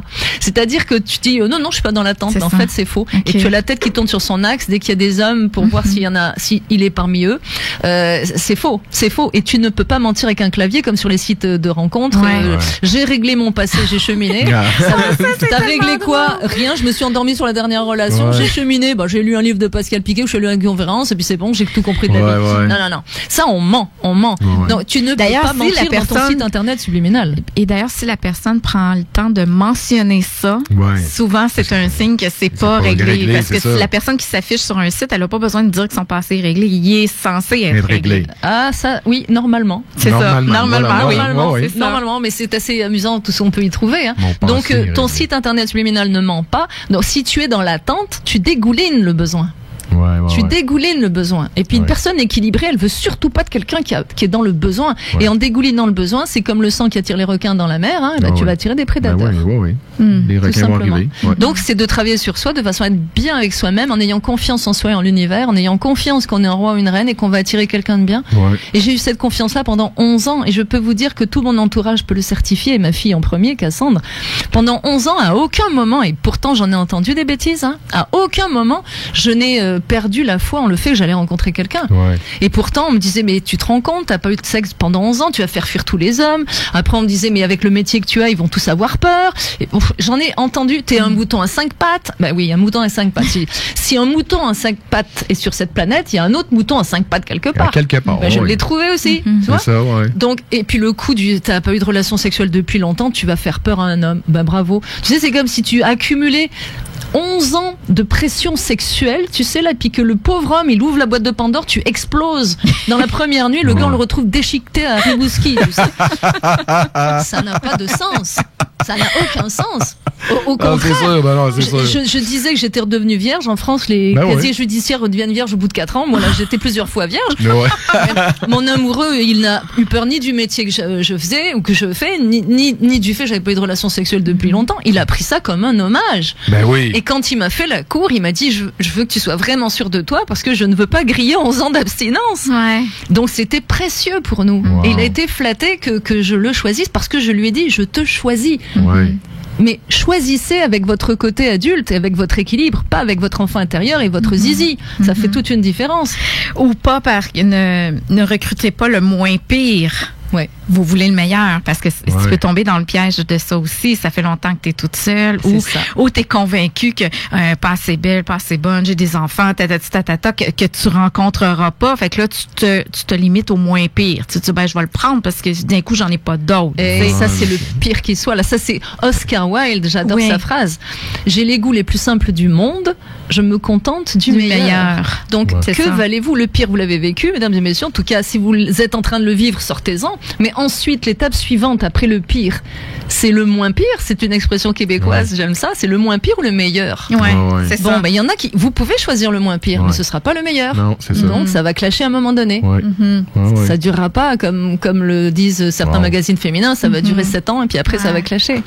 On va aller à une pause publicitaire. Pour retour, on va parler... toi, tu recommandes dans ton livre de créer le profil de la personne avec qui... Le portrait robot. Le portrait robot de la personne avec qui notre roi, finalement, ou notre reine. Alors, restez là, on parle de ça au retour de la pause. 96.9 FM, l'alternative radio. Le Human CJMD, pour la découverte de l'humain en soi. La radio de Lévis. Aujourd'hui, à l'émission Toi et nous, on est en compagnie de Pascal Piquet. On parle de passer maître dans l'art de gagner aux échecs amoureux. Être heureux en amour, ça s'apprend. Alors, avant la pause, on a parlé des croyances limitantes. On a parlé aussi qu'on doit d'abord se connaître pour savoir qui on veut. Hein? Et travailler nos blessures à nous, notre estime de nous. Les travailler, les régler. Les régler, oui. Pas juste les tripoter. On les connaît, on vient qu'on les connaît. Oui, c'est ça. Comme on disait avant l'émission, on peut suivre une formation pour gérer le stress ou se débarrasser du stress. C'est mon cheval de bataille. On en parlera à la fin de l'émission. Mais effectivement, quand on vous propose de gérer le stress, avez-vous envie de gérer un cancer ou avez-vous envie de l'éliminer? C'est ça. Moi, je propose d'éliminer le stress. Alors, quand on a fait un travail sur soi, tu nous recommandes de créer un portrait robot de notre roi ou notre reine. Alors, qu'est-ce qu'on doit... c'est quoi les critères? T'en as 5 qu'il faut regarder pour... C'est d'une simplicité enfantine, en fait. Hein. C'est regarde qui tu es, puis tu veux la même chose en face de toi, parce que c'est faux que les extrêmes s'attirent. Ils s'attirent, comme on l'a dit en début d'émission, à cause de la névrose. Ouais. Mais regarde simplement qui tu es, tu vas savoir qui tu veux. Établis 5 critères qui vont rejoindre d'autres critères, qui vont chapeauter d'autres critères, mais établis 5 critères, et puis c'est toi que tu décris. À l'époque, je voulais un chef d'entreprise comme moi, parce que je voulais qu'on soit libre de se voir quand on voulait. Ouais. Donc un chef d'entreprise, je le voulais littéraire aussi. Parce que c'est important les mots pour moi. Puis il a un très très beau vocabulaire. J'adore sa façon de parler, puis c'est très naturel chez lui d'écrire, de parler. Je voulais quelqu'un qui ait de l'humour. Oui. Je voulais quelqu'un qui soit accompli dans sa vie professionnelle et quelqu'un qui prenne soin de lui.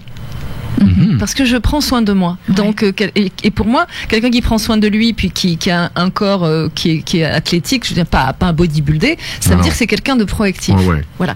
Eh bien, je me suis décrite, tout simplement. Bien sûr. Donc, allez chercher la même personne que vous, tout simplement, avec des habiletés différentes. Alors, évidemment, j'en entends qui disent, la même personne que soi, ça doit être plate. Alors, plate, mes amis européens, ça veut dire ennuyeux. Eh bien non, c'est absolument pas plate. Une personne qui a les mêmes valeurs, les mêmes croyances que vous, et qui a des habiletés différentes, mais qui est comme vous, qui aime les mêmes choses que vous, qu'est-ce que c'est serein, mesdames et messieurs, c'est serein. Il n'y a pas de dispute possible, c'est serein, c'est paisible. Alors, une fois qu'on a déterminé les critères, on met ça dans notre GPS. Oui. Parce que là, tu avais le site Internet, mais tu as aussi le GPS. Le GPS. Et voilà. Quand tu mets les coordonnées de la personne que tu veux, et bien à ce moment-là, si c'est pas la bonne personne, ton GPS, il repousse. Si c'est la bonne personne, il fait, tu sais, comme bip, bip, bip, bip, bip, bip, bip, bip, bip, bip, bip, bip, quand t'es proche, il te signale que c'est un candidat absolument recevable. Oui, il va dire, faites demi-tour. Ah oui, oui. C'est ça, fuyez, alerte rouge, alerte rouge. Ça, c'est les voyants lumineux sur le tableau de bord, dans le syndrome de Tarzan. L'amour, c'est comme un tableau de bord d'avion. Quand on rencontre une personne, on regarde s'il y a des voyants lumineux rouges qui clignotent. S'il n'y en a pas, et mes clients adoptent ce vocabulaire. Oui, mais souvent, on les voit et on dit, c'est pas grave, ça va changer. Ah ben, c'est ça. Mais mes clients adoptent ce vocabulaire. Ils me disent, Pascal, j'ai rencontré quelqu'un, il n'y a rien qui clignote sur mon tableau de bord. Ça, c'est parfait. Le mien, ma chère Marilyn, dans les 2 relations que j'ai pu mener avant celle qui est épanouie aujourd'hui, c'était plus un tableau de bord. C'était une machine à boules ou un sapin de Noël. Tu sais, ça clignotait de partout. Mais qu'est-ce que tu fais? Tu décolles quand même. Qu'est-ce qui peut sonner dans le tableau de bord? Alors une chose très simple, il est pas libre. Tout simplement, il est pas libre. Il est soit en couple, soit il a pas fait son deuil de la relation précédente. Et comment on peut savoir que le deuil est pas fait dans la relation précédente? C'est facile, s'il en parle toute la journée, ou si elle en parle toute la journée. Normalement, là, l'affaire est réglée. Ou on parle avec haine. Ça, c'est très très mauvais. Quand vous êtes avec quelqu'un qui parle de ses ex avec beaucoup de haine, et qui a encore un contentieux avec, c'est affreux là. C'est pas réglé du tout. C'est pas réglé du tout. La personne, soit elle va vous dire, c'est réglé, on est en bon terme pour les enfants, ou soit c'est réglé, mais je la vois plus. On a fait chacun notre mea culpa, puis on est passé à autre chose, ou on s'est séparé d'un commun accord. C'est paisible. Il faut que la personne soit en paix avec ses ex et que ce soit réglé. Sinon, on est 3 dans le couple, je peux vous le dire. Moi-même, qui étais partie à 7000 km, mon mari ayant pris pour compagne la maîtresse qu'il avait sous mon règne, pendant 14 ans, j'étais entre eux alors que je le savais pas. C'est-à-dire qu'elle est extrêmement jalouse de moi pour des raisons qui lui appartiennent, alors que j'étais complètement invisible dans leur vie. Mais ils étaient 3. Et elle le savait. Elle le savait, puisqu'au bout de 14 ans, quand elle m'a téléphoné, une des premières choses qu'elle m'a dites, parce qu'elle voulait me l'annoncer elle-même qu'elle avait été trompée aussi, puis elle pensait que ça me ferait un plaisir immense, en lui racontant que j'étais désolée. Mais la première chose qu'elle m'a dite, c'est ils voulaient pas divorcer, hein. Okay. C'est ça qui planait dans leur couple. Okay. Effectivement, c'est moi qui ai demandé le divorce. Okay. Et pendant 14 ans, ça a été présent. Elle a vécu avec ça. Ça a été présent dans sa tête que c'est pas lui qui avait divorcé pour venir avec elle. C'est moi qui l'avais viré de la maison, qui avait divorcé, donc elle avait récupéré les restes. Et j'étais même pas présente. Mais non, ça y appartenait à lui. C'est ça. Donc, vous voyez, il y a des choses comme ça qui vont vous démontrer que tant que la personne est encore accrochée névrotiquement à la personne précédente, sauvez-vous. Puis comment on peut savoir si une personne est dépendante affective? Ah ben vous lui posez 5 questions. Bon, j'aime ça là parce que vous n'allez pas avec un questionnaire au premier rendez-vous en disant bon alors tu réponds. Faites-le subtilement, mesdames et messieurs, demandez déjà les relations avec les parents. Quelles ont été les relations avec les parents? Si ça a été très souffrant, ça veut dire que la personne est partie handicapée, manque de reconnaissance, d'affection et de protection. Mais elle est en déséquilibre. Mais ça peut être réglé. C'est ça. Donc si la personne est encore fâchée après ses parents ou qu'elle vous dit qu'elle les a virés de sa vie, qu'elle est encore enragée, ou qu'elle vous dit qu'elle a eu des parents vraiment chouettes, il faut qu'elle soit en paix avec ses parents. Faut lire dans le discours de la même chose que le couple, dans le fond. Non, il faut être en paix. En fait, tu sais si tu as réglé toutes tes blessures quand tu sais que tu es en paix avec tous les acteurs de ton passé. C'est ça le secret. Être en paix avec tous les acteurs du passé. Ne nourrir plus aucune émotion négative envers personne. Là, on sait que c'est réglé, on peut se consacrer au présent et au futur. Fait être en paix, c'est être capable d'en parler sans déborder d'émotions. C'est être capable d'en rire des fois, de dédramatiser. C'est comme ça qu'on sait si on a réglé quelque chose. C'est-à-dire quand on est capable d'en parler sans aucune émotion. Moi, quand je parle de mon mari qui me trompait pendant ma grossesse, j'ai plus aucune émotion. Quand je parle de la conversation que j'ai eue 14 ans plus tard avec la maîtresse de mon mari, je rêvais quand même toutes les nuits à l'époque que je la tuais. Je lui écrasais la tête contre le béton, puis elle riait. Donc on s'entend que j'avais des émotions. Et c'est souvent de vouloir faire quelque chose avec ça. Mais j'étais violente. Hein. Je suis désamorcée, Marc. Tu peux être tranquille. Je suis désactivée. Je n'ai plus aucune colère. Je veux pas perdre mon autre bras, merci. Non, c'est vrai, oui. Non, je ne suis plus dangereuse du tout. Mais il faut être en paix. Donc, en paix avec les parents. La deuxième question, c'est les ex. Êtes-vous en paix avec les ex? Donc, on l'a déjà évoqué. C'est de savoir si on est en paix avec l'ex. Moi, je suis très en paix maintenant avec le père de ma fille. On ne deviendra pas les meilleurs amis du monde, hein. Mais je suis très en paix avec lui. Je serais ravie de le côtoyer le jour du mariage. On dansera notre petite valse tous les deux. J'aurai plaisir à le revoir. Je suis vraiment en paix avec ça quand ça fait ça. Mes parents, c'est ce qu'ils ont fait. C'est maintenant, ils sont ensemble. Les 4, quand j'ai eu mon accident en 96, les 4 étaient autour de mon lit, puis ils se regardaient, puis il n'y avait pas le choix de se parler, là. Les 4, je veux dire, mon père, sa blonde. Non, mon père, sa blonde. Mon père, sa blonde. Ma mère, son chum. Alors, il n'y avait pas le choix. Il était autour du lit. Il était face à eux autres même. Il n'y avait pas le choix de dire, bon, OK, on commence pas à chicaner. Pour ceux qui nous écoutent, en fait, Marc a eu un accident et il a perdu un bras. C'est pour ça que voilà. Qu'il pense que je lui arracherai pas le deuxième. C'est ça me tente pas. Il est bien utile, ce deuxième-là. C'est ça. Donc, on est en paix avec les ex, on est en paix avec les parents. OK, fait que parents, ex. La troisième question. La troisième question, c'est la conception du couple. Renseignez-vous quand même discrètement ou pas discrètement sur quelle est ta conception du couple. Marc, quelle est ta conception du couple? La communication. Une conception du couple, je dirais, je sais pas qu'est-ce que tu entends par conception du couple. Tout ce que tu veux, il faut avoir la même conception. Est-ce que tu veux vivre sous le même toit que ta conjointe? Oui, possiblement, oui. Il y en a qui veulent pas, mais qui ont droit. C'est ça, mais des fois ça dépend, mais autant que moi je suis quelqu'un de très sportif, alors je sais pas si ma conjointe doit être très très sportive ou quoi, j'aimerais ça, mais... Ça vous empêcherait pas de vivre sous le même toit? Non, ça c'est sûr. À moins que tu cours dans le lit? Non. Tu fais pas du vélo dans le lit? Non. Donc ça n'empêcherait pas. Non, c'est ça. C'est important de savoir si on a la même vision du couple. C'est la même vision du couple, tout simplement, parce que si une femme ne veut pas avoir d'enfants puis que l'homme veut des enfants ou vice-versa, on est bloqué. Non, c'est ça. S'il y en a un des deux qui a pour vision du couple vivre sous le même toit et puis partager plein de choses, et que l'autre, non, il n'en est pas question, débarquer. Il y a aussi après la question, où vous voyez-vous dans 5 ans? Alors, on n'a pas forcément la réponse. Moi, ne me demandez pas où je serai dans 5 ans, je ne sais pas. Je vis tellement de belles choses que je ne sais pas où je serai rendue dans 5 ans. Mais concernant ton couple, est-ce que tu es capable de te projeter dans 5 ans? Eh ben là c'est encore une autre histoire. Hein. C'est encore une situation particulière puisqu'on est en relation longue distance et qu'on sait tous les deux qu'on est en situation à contrat à durée déterminée parce qu'on sait qu'à un moment donné, on va probablement, ça va poser un problème de la longue distance. Et c'est une réalité qu'on a acceptée, puis on a accepté de vivre ça le temps que ça durerait. Ouais. Donc dans combien de temps, j'en sais rien du tout. Puis ça, on verra bien. Puis, mais on est serein, les deux. On est serein avec cet aspect de notre relation qui signifie qu'à un moment donné, la distance peut jouer contre notre corps et on ne peut pas vivre l'un avec l'autre sur le même territoire. C'est-à-dire qu'on va vous dire mais l'amour passe par-dessus tout. Non, l'amour passe pas par-dessus tout, c'est une fausse croyance aussi. L'amour ne passe pas par-dessus tout. Il y a des situations où ce qui est important, c'est de se respecter. Moi, je suis heureuse à Saint-Jean-de-Mata et lui, il est heureux ailleurs. Et, tout ça, et s'il vient chez moi, c'est comme si on essaie encore une fois de mettre un pingouin et une lionne dans le même couple. Le pingouin, s'il vient en Afrique, il va mourir desséché. La lionne, si elle va en Antarctique, elle va mourir congelée. Donc, on sera pas heureux. Et donc, l'amour à distance, ça existe? C'est encore un autre débat, oui. Moi, je crois pas à ça. Oui, dans la mesure où il y a à un moment donné une perspective de vivre ensemble, par exemple à la retraite ou quelque chose. Mais s'il n'y a aucune perspective de vivre ensemble, c'est un autre débat. Mais chacun choisira. Moi, je suis pas pour l'équilibre à tout prix, je suis pour le bonheur. Donc, à partir du moment où vous êtes heureux dans la situation, c'est merveilleux. Donc, vous avez réglé le problème avec les parents. Moi, j'ai viré ma mère, mais je suis en paix avec cet aspect de ma vie. Je suis très en paix.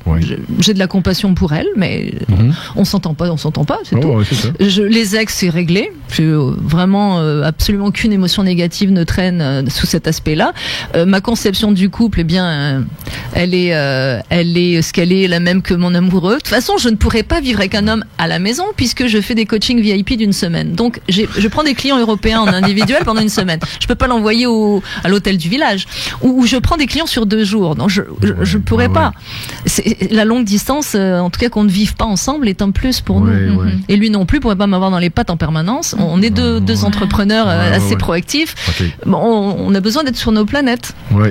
Donc la conception du couple, il faut que ce soit la même, bien évidemment. Ensuite, où on se voit dans 5 ans, ça là, si vous dites à la personne que vous venez de rencontrer, moi là, mon objectif, c'est d'avoir un beau voilier, puis de voguer sur les mers du Sud dans 5 ans. Puis que vous n'avez pas du tout le pied marin. Ça va pas en même place, là. Ça va mal finir. Ou alors que vous avez l'ambition de finir vos jours à Cuba, ou je sais pas, au Maroc, ou dans un pays. Est-ce qu'on doit parler de la relation avant le couple? Je ne te suis pas. Tu sais, parce que tu as différentes sortes de relations. Tu peux avoir des relations amitiés, des relations on commence tranquillement et tout, avant même de penser à vivre ensemble. Est-ce que ça doit se faire par étapes ou quand c'est l'amour, tu sais tout de suite ce que tu veux? Je crois pas, moi. Comprends-tu? Est-ce que tu comprends ma question? Oui, il n'y a pas de règle. Il y a des gens qui vont...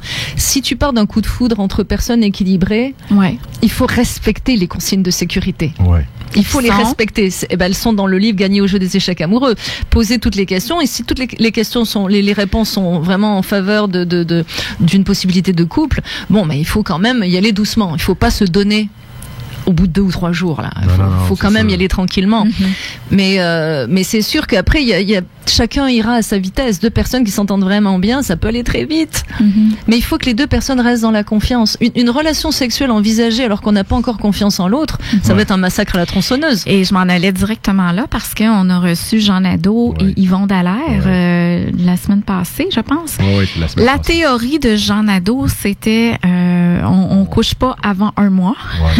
Puis Jean Dallaire, Yvon Dallaire, c'était 3 mois. Non, toi, mais c'est quoi? Non, mais attends, on fait pas cuire un œuf dur, là. Non, c'est ce que je pense. Il y a pas de règle, c'est ridicule. Non, c'est ridicule. C'est le temps que tu aies confiance en la personne et qu'elle ait confiance en toi et qu'on se sente bien dans une situation de complicité. Donc c'est une question d'environnement plus que de temps. Ça veut rien dire, le temps. OK. Mais de toute façon, on ne s'étendra pas sur le sujet parce que le 5 novembre, tu reviens ici en studio. On ne s'étendra pas, c'est joliment dit. On ne s'étendra pas tout de suite sur le sujet. Je reviens le 5 novembre. C'est ça. Et ça sera ça, notre sujet. Mais ce sera plus érotique. Mesdames et messieurs, on va crescendo. Là, le 5 novembre, ça va être beaucoup plus érotique. Parce qu'on parle de... On va attacher le bras de Marc. Non, non, mais- Faut pas qu'il saute dessus par-dessus les micros. Oh, non, non, non, non. Parce que le 5 novembre, attends une minute, c'est quoi le titre de ton livre? Séduire Séduire pour une nuit ou charmer pour la vie. Alors, on va parler justement juste de ça. Et à partir de la page 169 du Oui, livre, c'est c'est tout ça. ce que vous avez 169. toujours voulu savoir sur le sexe et n'avez jamais osé Oh là demander. là, ça va être... On va lever les tabous. On va répondre, on va donner les vraies réponses aux Oui. vraies questions. J'aime ça. Ça va être super. Alors, on était dans les 5 questions. Et Fait voilà. qu'on a parlé Et du couple, après ça, Alors, la famille, les parents. relations avec les parents, les La relations avec conception. les ex, où est-ce qu'on en est. Oui. Donc, s'il dit mes ex étaient toutes des furies ou mes ex étaient tous Ouais. des alcooliques ou tout ça, là, Pose tous pas un des, problème, puis là. C'est quoi, ils il y portent a une la question. faute, c'est Mhm. ça. On ne prend aucune responsabilité dans l'histoire, c'est pas bon. Donc, les relations avec les parents, les relations avec les ex, la conception du couple, où on se voit dans 5 ans, Oui. et la 5e, quels sont les regrets? Ça en dit beaucoup. Quand vous demandez à quelqu'un, est-ce que tu regrettes quelque chose dans ta vie, vous allez faire émerger de la frustration s'il y en a. Par Ouais. exemple, j'aurais dû étudier, aujourd'hui Ouais. j'ai pas le job que je veux, frustration. Ouais. Bah, bien sûr, si la personne regrette d'avoir tué quelqu'un, on s'entend que... C'est peut-être pas Hein? bonne affaire. Ah, ouais, ça c'est exclu. Hein. Mais Es-tu un ex de Pascal? c'est ça, ouais. C'est ça. Mais c'est primordial d'aller visiter ça, là. Oui. C'est Oui, oui, oui. primordial de Je voir, regrette d'avoir trompé ma femme, je serais ouais. encore avec. Ouais. Ah ouais, c'est parce que Ben là, ça veut là, dire t'es que- un second choix parce Mais qu'il oui. aime toujours sa femme et Ouais, puis ouais, bah, comme ouais. elle veut plus de lui parce qu'il l'a Ouais, trompé. wow. J'aime ça. Non, ça c'est sûr. Mais au-delà de ça, il y a la question 0 avant la question 1 et puis ça m'était pas venu à l'idée de mentionner cette question-là quand j'ai écrit le livre parce que pour moi c'est une évidence, ben ça l'est pas. C'est ce qu'on disait tout à l'heure. Es-tu libre? Oui. Es-tu libre? Parce qu'on a une relation sexuelle avec une personne, on découvre qu'elle est mariée, puis après, elle dit, mais tu me l'as pas dit, l'autre va répondre, mais tu ne me l'as pas demandé. Ouais, Non, c'est c'est vrai. ça. Et on ça. se fait rouler dans la farine. Ouais. Mais c'est ouais. Mais c'est pour ça tantôt quand on a parlé les hommes qui trichent ou les femmes qui trichent, je veux dire un homme quand il triche, d'habitude il triche avec une femme, puis souvent cette femme-là, il y a bien des chances qu'elle soit en couple En aussi. couple aussi, bien ben sûr. oui, c'est ça, parce qu'un Mais homme tout va à tricher fait. avec une autre fille. Ouais, Tout ouais. à Ah, fait. pas tout le temps. Pas Non, tout le temps, parce que moi, dernièrement, j'ai été approchée par un homme marié qui me proposait d'être sa maîtresse. Ah ben Bien oui. sûr. Ah oui. Puis c'était dans un temps déterminé. C'était très clair ce qu'il voulait. Ah, puis- c'était de telle date à telle date. Ben, ou, de telle heure à telle heure. Ok, oui. ouais. Ah, ben ça m'étonne pas. Et c'était, pour lui, il disait, moi, j'attends plus d'envie, la vie est trop courte, maintenant je fais mes demandes, puis go, puis... Ben, ouais, ouais. Ben, le gars, il savait ce qu'il voulait. Oui, exactement, Il savait ce qu'il voulait. mais tout ça pour dire que des gars qui trompent, il y en a, il y en a. Oh, Oui, puis ça, je vais c'est attirer votre attention, mesdames, sur un aspect assez amusant. Si vous êtes célibataire et qu'un homme marié, et vous savez qu'il est marié, Ouais. vous propose une relation sexuelle, Ouais. il est en train de vous insulter. Ben oui. Pour la pure et simple raison que ça veut dire qu'il pense, il affiche que vous êtes assez garce pour avoir une relation avec un homme marié. Ah ouais. ok. Et il vient vous affecter juste dans vos valeurs. Il vient frapper exactement là. Mm. Moi, là, je le prends très très mal. Mhm. Quand quelqu'un fait ça, bah, ça n'arrive pas parce que dans mon site internet subliminal, il y a écrit tellement de choses qu'il n'y a plus aucun homme qui Il y a- s'aime. Mais moi, ça m'a surpris. C'était la première fois de ma vie que ça m'arrivait. Ouais. Et ça m'a vraiment surpris. Parce que j'avais l'impression que je dégageais pas ça. Non, mais Fait ça qu'il va mérite falloir d'être que clair. je fouille, dans mon, Non, tu soulèves un bon point, Marilyn. Ouais. C'est que au-delà de l'aspect du site internet subliminal, Mhm. bon, il y a aussi l'aspect d'être une belle femme. Mhm. Donc, il y en a qui se posent pas de questions. Ils frappent tous azimuts. Dès Ouais. qu'ils croisent une belle femme, j'adore ce passage dans Et la tendresse, bordel, un film français d'il y a de nombreuses années. Le gars, il est seul, il est célibataire, il fait toute la plage et chaque fois qu'il y a une femme seule sur une serviette, il lui demande textuellement, ça vous dirait d'aller tirer un petit coup avec moi à l'hôtel? Hey, t'as- Textuellement. Donc il C'est prend des solide. chaussures, de la crème solaire, tu vois toutes sortes de projectiles qui lui arrivent dans la un figure. gars confiant. Et au bout d'un certain nombre de femmes, il y en a une qui dit « Oh bah oui, d'accord ». Donc elle se lève, ils partent à l'hôtel, mais la précédente, elle dit « Oh ben flûte, j'aurais dû dire oui ». Ah. Donc il n'y a pas juste le site internet Ouais. subliminal. Quand on est Ouais. une belle femme ou qu'il y a quelque Ou un chose bel homme. d'attractif ou un bel Ça homme, doit arriver pour mais les il y en a femmes qui aussi. frappent tous azimuts. Ils Ouais. s'occupent pas Ouais. de savoir si c'est juste le sexe, Mhm. leur objectif. Ouais. Ils cherchent pas plus loin. Non. C'est comme les personnes qui sont des personnes de pouvoir. On parle du harcèlement. Bah, les personnes de pouvoir, elles vont harceler toutes les femmes. Ouais. Pas juste les jolies qui leur plaisent. Ouais, mais Parfois, hein, ils Ouais. vont harceler tout ce qui bouge. Ouais. Parce qu'ils ont du pouvoir, ils pensent que, allez, tout ce qui bouge, clac, clac, clac.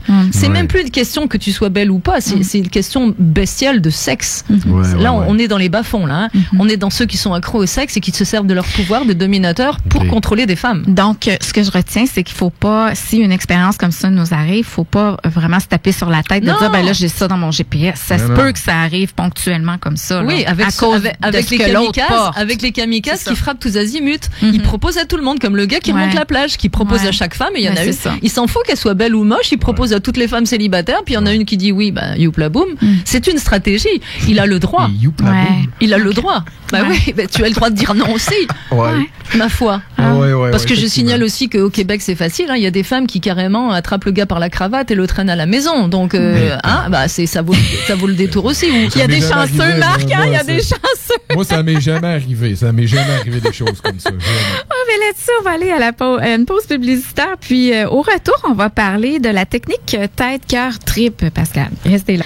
On est de retour à l'émission Toi et nous. On parle de l'amour avec Pascal Piquet. Alors, Pascal Piquet, qu'est-ce que c'est exactement la technique tête, cœur et trip? Mais Que tu nous c'est expliques? ce que je disais tout à l'heure quand je disais à ma cliente, il faut plus que tu sois dans l'attente, mais il faut que ce soit vraiment aligné chez toi. Il faut que ce soit dans ta tête, dans ton cœur et dans tes tripes. Ça veut dire que quand on est aligné à ces trois niveaux-là, on a pris une bonne décision. Par exemple, vous êtes en train de vous demander si vous devez quitter la relation dans laquelle vous êtes actuellement. Bon, demandez-vous votre tête, qu'est-ce qu'elle vous dit? Elle vous dit, écoute, c'est vrai que cette relation ne va plus, on s'entend pas. Il y a différentes choses. Pascal Piquet a dit qu'il fallait être sur la même longueur d'onde, on l'est pas. Le cœur, bon, le cœur, c'est les sentiments, mais en général, le cœur est rarement impliqué dans une relation de névrose. Hein. Mais après, les tripes, c'est parce que, est-ce que dans tes tripes, tu le sens qu'il faut que tu quittes? Tu le sens. Tu le sens ou tu le sens pas. Donc c'est très amusant parce qu'il y a des relations qui vont être fondées juste sur la tête et le cœur, mais Ouais. surtout pas les tripes, parce qu'on a eu un coup de foudre de névrose précédemment, ça a été très passionnel, c'était que du sexe, mais ça a été ravageur. Donc la personne va faire impasse sur se le bloque. sexe. Alors la tête, oui, les valeurs, les croyances, le cœur, oui, les sentiments, j'aime bien la personne, mais on est coloc, je veux plus de sexe. Ou alors l'inverse, il y a que les tripes, mais la tête et le cœur, absolument absents. Que les tripes, c'est une relation de sexe, de passionnel et ce que tu veux, mais la tête, pas du tout. On n'a pas les mêmes valeurs, on n'a pas les mêmes croyances, ça marche pas du tout, on n'a pas la même philosophie. Le cœur, il y a absolument aucun sentiment, mais c'est le sexe. Comment on fait pour mettre fin à une relation? Ah ben c'est très simple, il faut aviser la personne dès que vous savez que ça doit s'arrêter, c'est l'aviser. Ouais, mais souvent on est coincé dans, on veut pas y faire de la peine. C'est ce que tu exprimes dans ton livre, là. Fait que ça fait en sorte que des fois on est maladroit ou on se respecte pas, on endure plus. C'est quoi tes recommandations? Tu sais bien que la légende, c'est je peux pas la quitter à Noël, c'est Noël. Oui, c'est ça. Après, c'est la Saint-Valentin. Maintenant, je peux pas faire ça. Après, c'est Pâques. Non, on a invité la famille. Après, les vacances, elles sont déjà programmées. On s'en va dans le sud ensemble. On s'en va en vacances d'été ensemble. Puis après, c'est Halloween. Tu peux pas faire une horreur pareille que de quitter quelqu'un à Halloween. Puis après, on retombe dans Noël. Mais non, c'est fini. C'est simplement de dire à la personne, on se respecte soi, mais on respecte l'autre aussi. C'est sûr que l'autre préférait que vous restiez puisqu'il est accro. Mais il faut lui dire que c'est fini. Il faut le libérer parce que si vous n'êtes pas la bonne personne pour l'autre, c'est que c'est quelqu'un d'autre. Donc c'est sûr que ça va faire mal sur le coup, mais ça ne vous appartient pas. Ce qui vous appartient, c'est de vous respecter vous-même et respecter l'autre. Plutôt que de continuer une relation brinque-ballante. Et puis la rupture, c'est la remise en liberté de deux personnes qui n'ont plus rien à faire ensemble. Donc c'est se respecter soi et respecter l'autre. Alors évidemment, si vous êtes en voyage d'affaires, vous réalisez qu'il faut mettre un terme. Alors vous allez rompre par texto ou par email. Alors tout le monde grimpe au rideau, mais ça change quoi dans le fond? Ça change quoi dans le fond que tu lui écrives ou que tu lui laisses un message ou que tu lui envoies un texto ou que tu lui dises en face. Ou que tu lui dises en face. Mais si tu lui dis en face, ce qui va se produire, c'est que la personne va essayer de te rattraper. Elle va être violente, humiliante, ou alors elle va essayer d'avoir du sexe à nouveau, ou elle va être séductrice. C'est aussi lui éviter de s'humilier que de faire ça par texto ou téléphone. Mais j'ai une histoire très très drôle à vous raconter. C'est qu'un de mes clients voulait rompre et je connaissais sa conjointe. Et c'est quelqu'un qui avait la langue bien pendue, puis toujours, elle arrivait à retourner les situations. Et à chaque fois qu'il partait, vraiment convaincu qu'il fallait se séparer, elle arrivait encore à lui demander un délai supplémentaire. J'avais l'impression de préparer un boxeur qui montait sur le ring, et à chaque fois il faisait aplatir, il revenait, il était toujours en couple. Il n'arrivait pas à rompre. Je lui ai dit, écoute, ne va plus sur ce terrain-là. Si tu lui parles, si tu es en face d'elle et que tu lui parles, elle retourne tous tes arguments, elle te retourne comme une crêpe, et à chaque fois tu te retrouves à nouveau en couple. Je lui ai dit, fais-le par téléphone, t'as pas d'autre choix. C'est de lui dire, écoute, maintenant c'est vraiment ferme et définitif, je termine la relation et tu raccroches, parce que sinon tu t'en sortiras jamais. C'est ce qu'il a été obligé de faire. Mais qu'est-ce qui faisait en sorte qu'il était pas capable, qu'il revenait? Parce qu'il aurait eu le choix de dire non. Parce qu'il voulait pas lui faire de la peine, et puis elle était un très bon avocat pour défendre sa cause. Elle était un très bon avocat. ok. Oui, mais tu vas voir, je vais changer là-dessus, puis je vais faire ça mieux, puis ceci, puis cela, puis tu vas voir, mais tu peux pas me laisser. Les larmes et tout ça. Et plouf, il se faisait retourner comme une crêpe. Il revenait, je disais, t'es encore en couple? Il disait oui. Je vous assure, j'avais l'impression d'entraîner un boxeur. Mais parce que oui, on veut pas avoir de la peine soi-même, on veut pas en faire à l'autre, mais il faut s'extraire de ce genre de sentiments et d'émotions négatives. Il est temps de mettre un terme. Mais avant ça, il faut être 100% convaincu, la tête, le cœur et les tripes, qu'il faut quitter la personne. Parce que si vous avez 0,1% de doute, l'autre va vous faire revenir. Vous allez y retourner, il va trouver un argument, vous allez y retourner. Mais si vous êtes 100% convaincu, il n'y a plus aucun moyen de revenir en arrière. Il y a juste un petit quelque chose qui accroche. Est-ce que tu crois que la personne a pu changer? Est-ce que ça se modifie ou toi, ton petit quelque chose qui accroche, ça dépend de beaucoup de choses. Hein. Ton petit mais est-ce que ça se répare un couple? Tu sais, un couple qui va voir un psychologue. Est-ce que tu crois à ça ou quand on en est là? Ma vision est différente de la psychothérapie. C'est-à-dire que, à mon sens, le couple est un avion parfaitement capable de décoller à partir du moment où les deux personnes ont leur brevet de pilote. Donc, un avion qui ne décolle pas ou qui se crache, c'est parce que les deux n'ont pas leur brevet. Alors qu'est-ce que je fais? Je les prends en individuel, chacun des deux, et on travaille sur leur confiance et leur estime pour que chacun récupère leur autonomie affective. Fait que si j'ai un dépendant affectif avec quelqu'un qui est correct, là, non, mais est-ce qu'ils se sont automatiquement? Ou le fait qu'on veut laisser une personne, exemple? Non, les deux le sont. En général, tu attires ce que tu es, donc les deux le sont. Alors qu'est-ce qui fait qu'il y en a un qui veut débarquer? Il en a marre. À un moment donné, il en a marre. Mais est-ce que ça se peut que c'est parce qu'il est moins dépendant affectif, qu'il est en train de régler ces choses? Possiblement aussi, ou qu'il est en train de se rendre compte qu'il y a quelque chose qui marche pas ou qu'il souffre de plus en plus. C'est souvent le desperado qui souffre de plus en plus et qui va essayer d'échapper au trou noir. Donc, ce que je fais, c'est que je les prends séparément, comme deux entités, deux personnes, deux individus séparés. On travaille la confiance et l'estime, ça leur redonne leur brevet de pilote, et ils décident s'ils remontent dans l'avion ou pas. En général, ils remontent dans l'avion. Et dans 2% des cas, ils vont s'accorder. D'ailleurs, je reviens d'un mariage il y a 15 jours. J'étais au mariage de Alain et Guylaine qui donnent des conférences. Ça s'appelle Danser à deux. Donc, ils se sont connus très tôt. Ils ont vécu des trucs abracadabrants. Tout ce qu'un couple peut vivre dans l'horreur, ils l'ont vécu. Ils ont divorcé. Après le divorce, Guylaine est venue me voir pour faire un coaching. Alain a vu les répercussions du coaching sur Guylaine. Il est venu aussi. Et ils se sont mariés il y a 15 jours. Ils se sont remariés, mais cette fois-ci, ils se sont choisis. C'est pas la névrose qui a fait le casting, ils se sont choisis. Et j'ai eu le plaisir de faire un petit discours à leur mariage. Et ils sont revenus dans le même avion, et maintenant ils savent piloter, et maintenant ils donnent des conférences, Danser à deux. C'est Guylaine Bruno et Alain Mazerolle, et ils sont un beau couple maintenant, ils se sont vraiment choisis. Mais c'est 2% des cas. La majorité du temps, quand la relation repose sur la névrose, donc sur le déséquilibre, ceux que la névrose a rassemblé, l'équilibre les sépare.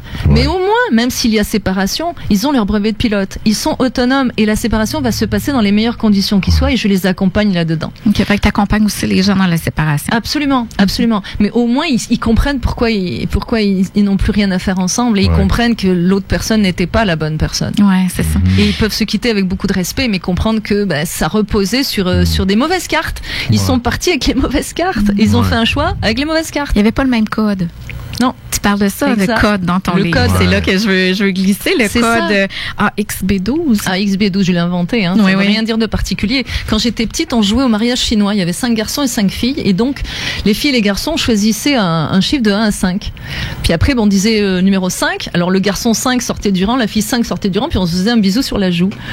Et bien, c'est ça. C'est-à-dire aller chercher la personne qui a le même code que vous, c'est-à-dire le même profil que vous. Si elle ne l'a pas, c'est que c'est pas elle. Au lieu de vous sentir partir dans le rejet et l'abandon parce que la personne vous dit non, je ne suis pas la bonne personne pour toi, c'est qu'elle est ailleurs. Mais c'est le même phénomène que de valider si elle a les mêmes critères que ceux que vous avez vous-même et que vous recherchez, pour voir si elle a le même code que vous. Si elle a le même code que vous, ça va fonctionner. Si elle n'a pas le même code que vous, ne vous obstinez pas. C'est tout à fait faire rentrer la pièce du casse-tête où elle ne rentre pas. Et l'amour n'est pas un casse-tête. Casse-tête, pour les Européens, c'est un puzzle, mais ça marche pas. La blague ne marche pas en France ou en Europe. Mais ici, ça marche. L'amour n'est pas un casse-tête. Donc, ne vous obstinez pas à faire rentrer la pièce où elle ne rentre pas. À un moment donné, ça va aller au clash. C'est ça. Donc, voilà ma vision du coaching de couple. En fait, c'est séparément. Ensuite, je les remets ensemble. On voit où est-ce qu'ils peuvent s'accorder et s'ils souhaitent remonter dans le même avion. Et ensuite, je les accompagne dans cette période-là. Et s'ils décident de se séparer, je les accompagne aussi. Quels sont les pièges qu'on peut rencontrer? Tu parles de pièges, ne vous accrochez pas parce que l'autre a débarqué, le syndrome de l'iceberg. Tu parles de différents pièges dans ton livre. Mais le piège principal, c'est déjà la personne qui est pas libre ou qui a pas fait son deuil. Ça, c'est le pire des pièges. Puis ensuite, c'est de croire que même s'il y a quelques bricoles qui fonctionnent pas, ça va aller avec le temps. C'est pas vrai. Le syndrome de l'iceberg est très révélateur. C'est-à-dire que le Titanic, le temps qu'il voit la partie qui était au-dessus de l'eau, il était déjà éventré par la partie qui était en dessous de l'eau. Et la partie qui est en dessous de l'eau, elle fait 100 fois la partie qui est au-dessus. Donc, si on imagine que la partie au-dessus de l'eau, c'est les qualités de la relation, et que la partie en dessous, c'est les défauts, on a vite fait le total. C'est que les défauts vont vous éventrer. Mais des fois, ils sont pas clairs au début. Tu sais, souvent, moi, j'ai un ami qui s'était marié, puis il disait c'est la belle princesse. Puis après ça, s'est transformée en sorcière. Elle a complètement changé. Fait que ça, est-ce qu'il y avait, selon toi, déjà des clignotants dans le tableau de bord? Il y a des signes avant-coureurs qu'on veut pas voir. Il n'y a pas de pire menteur que soi-même. Bien sûr. Non. C'est très rare qu'il soit subtil. Non. En général, c'est affiché. On n'a juste pas voulu le voir. Et ça, c'est automatique pour tous les couples? La plupart du temps. Déjà, si tu scannes avec les 5 questions, les parents, les ex, la conception du couple, les regrets, où tu te vois dans 5 ans, tu as beaucoup d'informations. Alors évidemment, la personne peut avoir lu le syndrome de Tarzan et puis mentir préfabriquer les réponses. Après, c'est le site internet subliminal qui ne mentira pas. C'est-à-dire que tu vas ressentir un inconfort sans pouvoir mettre le doigt dessus, mais il y a un inconfort, il y a quelque chose qui cloche. C'est comme ça que j'ai su que mon détecteur de névrosé, mon GPS fonctionnait. C'est-à-dire que j'avais rencontré quelqu'un qui me faisait la cour et qui me disait que j'étais en tout point la personne qu'il aurait toujours souhaité, mais j'avais un inconfort et je savais pas d'où provenait cet inconfort. Et j'ai compris que c'était mon GPS qui était en train de hurler pour me dire de me sauver. À partir de là, j'ai plus jamais attiré de personnes en déséquilibre. Le suivant, c'était l'homme avec lequel je suis aujourd'hui. Donc c'est ça, tu vas ressentir un inconfort et il faut que tu t'écoutes. Même si t'arrives pas à mettre le doigt dessus, il y a un inconfort. Et ce gars-là, je disais, il y a un truc qui marche pas, là, je me sens pas bien, je sais pas pourquoi. Je vais débarquer, là, on avait juste un peu flirté, puis moi, je pensais pas vraiment que ça pouvait être une relation viable, mais j'avais un inconfort. Donc, si vraiment, tout fonctionne à votre goût, mais qu'il y a un inconfort, écoutez-le. C'est votre subconscient qui est en train de vous dire qu'il y a quelque chose qui est vérolé dans la relation. Donc, tu sais, la petite voix, je le savais que ça marcherait pas, ou je ressentais qu'il y avait quelque chose qui cadrait pas. Mais écoutez-vous. C'est pour ça que j'accompagne mes clients aussi quand ils rencontrent une nouvelle personne. Après le coaching, je suis à leur côté, puis on scanne, on regarde. Et s'il y a un inconfort, on en parle ensemble. Donc ça peut être quelque chose qui n'est pas vraiment un grand inconfort ou pas vraiment un gros voyant lumineux rouge, mais ça peut être quelque chose de grave aussi. Alors on va en parler pour identifier si c'est quelque chose qui se règle ou quelque chose qui se réglera pas. Parce qu'on doit se dire qu'on est le roi et la reine de quelqu'un. Bien sûr. De toute façon. Oui, mais il faut d'abord travailler sur soi. C'est ça, changer le regard sur soi. Il faut être bien avec soi. Je vous demande pas d'être des champions du monde de la confiance et de l'estime, mais d'être bien avec vous-même. Si vous êtes bien avec vous-même, vous serez bien avec quelqu'un d'autre. Ça commence par soi. Bien sûr. Puis si une personne nous plaît, parce que tu dis poser les questions, mais on peut se les faire aussi poser si on rencontre quelqu'un qui a lu le livre de Pascal puis vous pouvez vous les poser vous-même. Oui, c'est ça. Alors, qu'est-ce qu'on... je sais que tu prônes d'être soi-même, mais est-ce qu'il y a des choses qu'on doit dire ou ne pas dire, attendre à dire, ou je sais pas, moi, si tu as vécu un drame dans ta vie, des fois de l'exprimer, ça fait peur à la personne, même si tu es en paix avec ça. Est-ce que la transparence doit s'appliquer tout de suite aux premières rencontres, tu sais. Alors ça, c'est comme combien de temps il faut rester sans faire l'amour, c'est ça. Il y a pas de règles. Il y a une chose qui est certaine, c'est que vous pouvez avoir un jardin secret. Ouais. Vous n'êtes pas obligé de divulguer tous vos jardins secrets. Non. Mais pour des choses comme j'ai été abusée sexuellement, par exemple, ça va produire des répercussions sur la vie sexuelle du couple. Est-ce que la personne l'a dit tout de suite ou pas? Mais chacun... On a dit au début de l'émission qu'il fallait instaurer une relation de confiance. Ouais. Alors à ce moment-là, quand vous vous sentez suffisamment en confiance pour livrer ce genre d'informations, faites-le. Mais... Je me souviens du cas d'une cliente. J'ai plusieurs clientes qui ont travaillé dans le sexe. Bon, mais quand vous avez une cliente qui a été escorte ou qui a été danseuse ou on s'en fout ou masseuse érotique, ça n'a pas d'importance.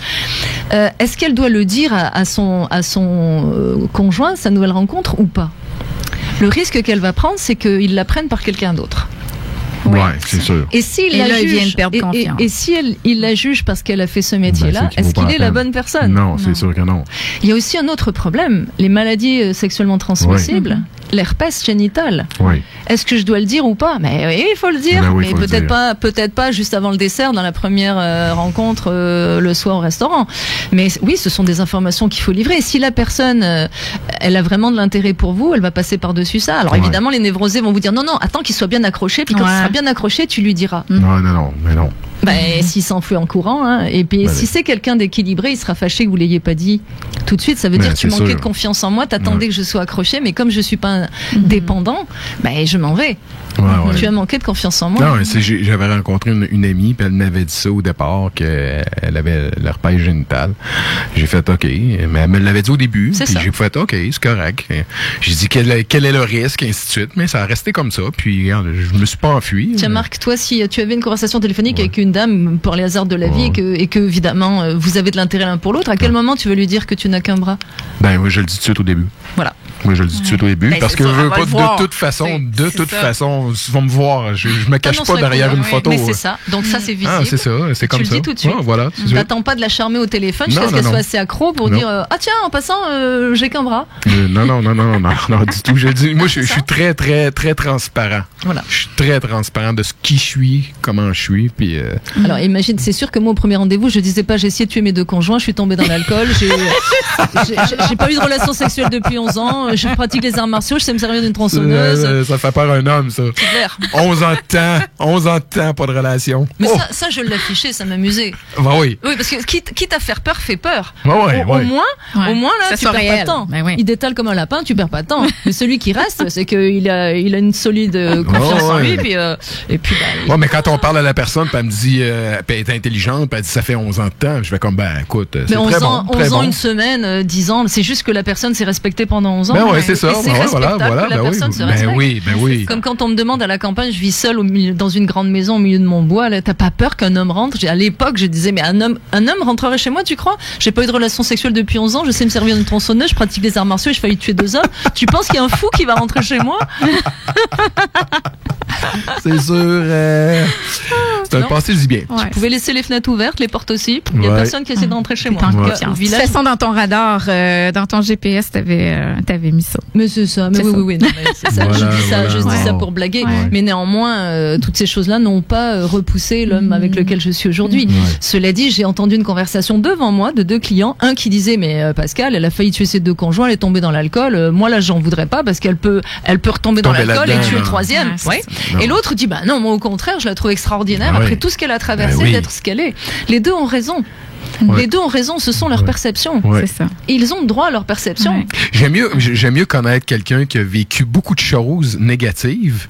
Et qui en est sorti. Qui en a fait une force. Quelqu'un qui en a pas fait, puis qu'elle a jamais rien vécu, là.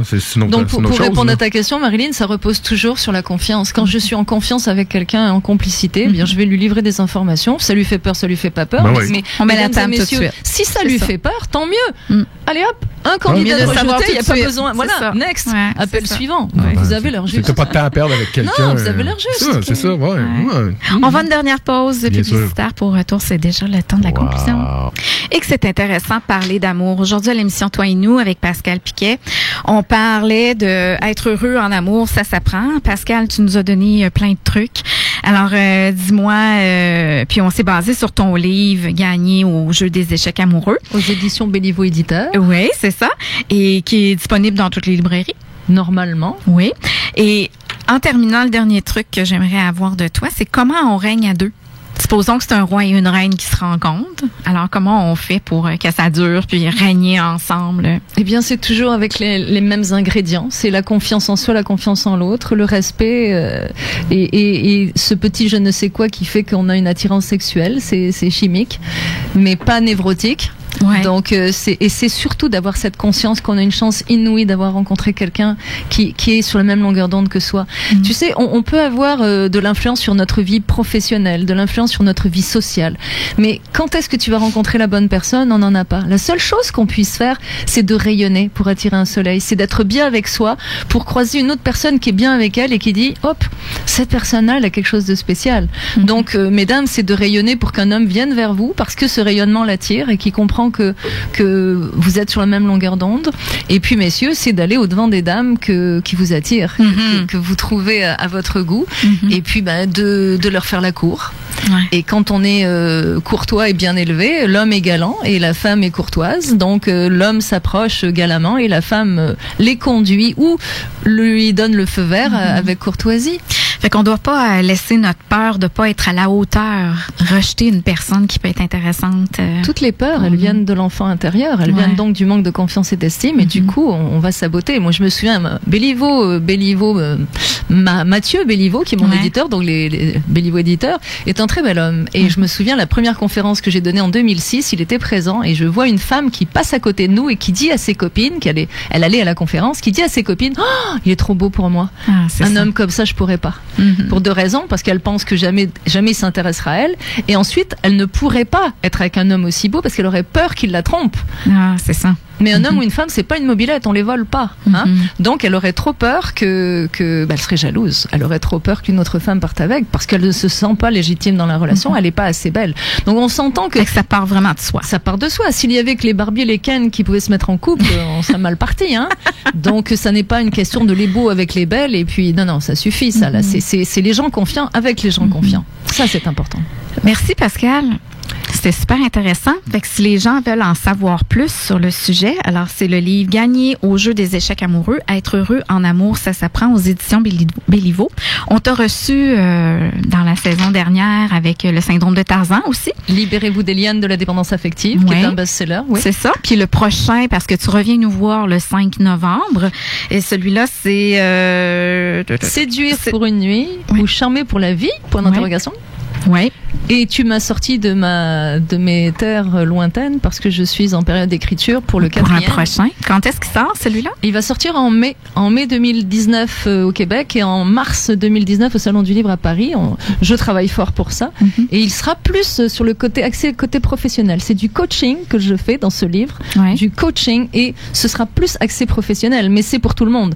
Que vous soyez retraité, sans emploi, étudiant, employeur, patron ou employé, c'est pour tout le monde. Je pense que tu vas parler beaucoup du stress là-dedans aussi. Ah oui, ça c'est mon cheval de bataille. Ouais, c'est ça. Il n'y a pas de job stressant. Il n'y a que des personnes stressées. Ouais. Donc on va éliminer le stress. Oui, c'est pas important. Et c'est le thème de mon séminaire des 29 et 30 septembre. C'est ça. Je m'en allais là-dessus. Fait que toi, tu organises un séminaire. C'est 2 jours. C'est à Saint-Jean-de-Mata, justement. À Saint-Jean-de-Mata. C'est sur la 40. C'est à 2h30 de Québec, à la sortie Berthierville. C'est Saint-Jean-de-Mata, l'auberge de la montagne coupée. C'est un lieu magique. C'est très beau, il paraît. En haut d'une montagne. C'est magnifique. Et donc, ce sont 2 jours que nous allons passer ensemble dans la joie et la bonne humeur, mais qui vont gifler un petit peu. Donc, il reste des places si ça vous c'est samedi, dimanche. Les gens peuvent coucher sur place. Ils peuvent dormir à l'auberge de la montagne coupée ou à l'hôtel du village, l'hôtel de la Matawini, porte de la Matawini, ou alors camper dans mon jardin. Ils font comme ils veulent. On est ouvert. Et de quoi vas-tu parler là?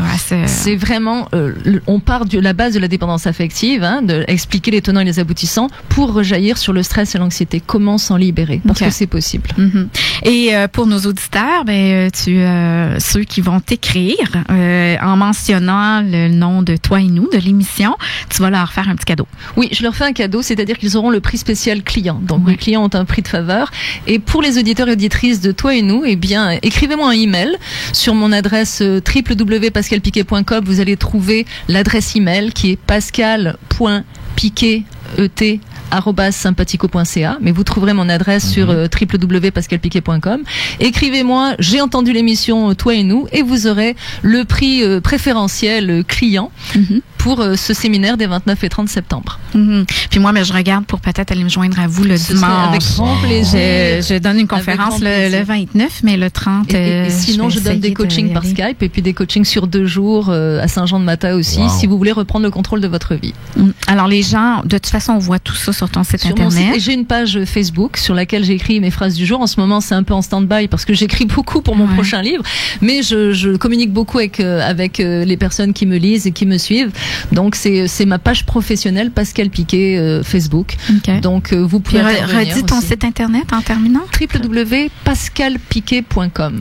Vous tapez dépendance affective, comme j'en suis la spécialiste, en général, vous tombez dessus. Tarzan. Ou Tarzan. Ouais. Ou Tarzan. Tarzan, vous, on vous tombe ne sur pouvez pas toi, m'échapper. oui, Ou c'est ça. rupture, dépression, anxiété, souffrance. Oui, c'est vous ça. allez me tomber dessus. On tombe là-dessus. Absolument. Et Pascal Piquet, c'est toujours un plaisir de te recevoir Partagé, en vraiment. studio. Solide femme. Je suis ravie d'avoir rencontré Marc. Ouais, on solide fait un femme, beau bravo. trio. J'adore. J'ai déjà hâte au 5 novembre. Ça va être un Ouais, sujet ouais. très, très Moi aussi. intéressant. Ça va être Encore chaud. une fois, ça va le être 5 chaud. novembre. Alors, j'invite les auditeurs à te contacter pour coaching, pour ta formation, pour en savoir plus sur toi, d'aller voir ton site Internet. Puis, mercredi, ici à l'émission, on va recevoir Alex Saraf qui va parler... l'humain a tendance à se compliquer la vie. Fait que là, lui, qui est un psycho-éducateur, va nous aider à décortiquer tout ça. Là. Fait qu'on va parler encore de l'humain, comme on le fait à chaque C'est un émission, sujet très à toi et nous. intéressant. Oui, qui est sans fin. Absolument. Alors, pour terminer aujourd'hui, je prends une de tes citations que j'ai lues dans ton livre. Alors, charmer, mais ne séduisez pas. Charmer, c'est être et séduisez, c'est faire. Alors, charmer. Je veux juste C'est ça. dire un mot. Moi, je suis très content de t'avoir connu. Vraiment. Je pense que Marc a été charmé. Oui, j'ai été charmé. J'ai Oui. été charmé, vraiment, Oui, vraiment. c'est ça. J'adore la manière que vous êtes comme femme. Oui, j'adore. C'est un plaisir partagé, J'adore. Marilyn et Marc. Ouais. Je Ouais, reviens le merci. 5 novembre. Merci Ouais. beaucoup. Merci à vous, chers auditeurs. Puis on se reparle mercredi. Fait que passez une belle journée. Tourlou.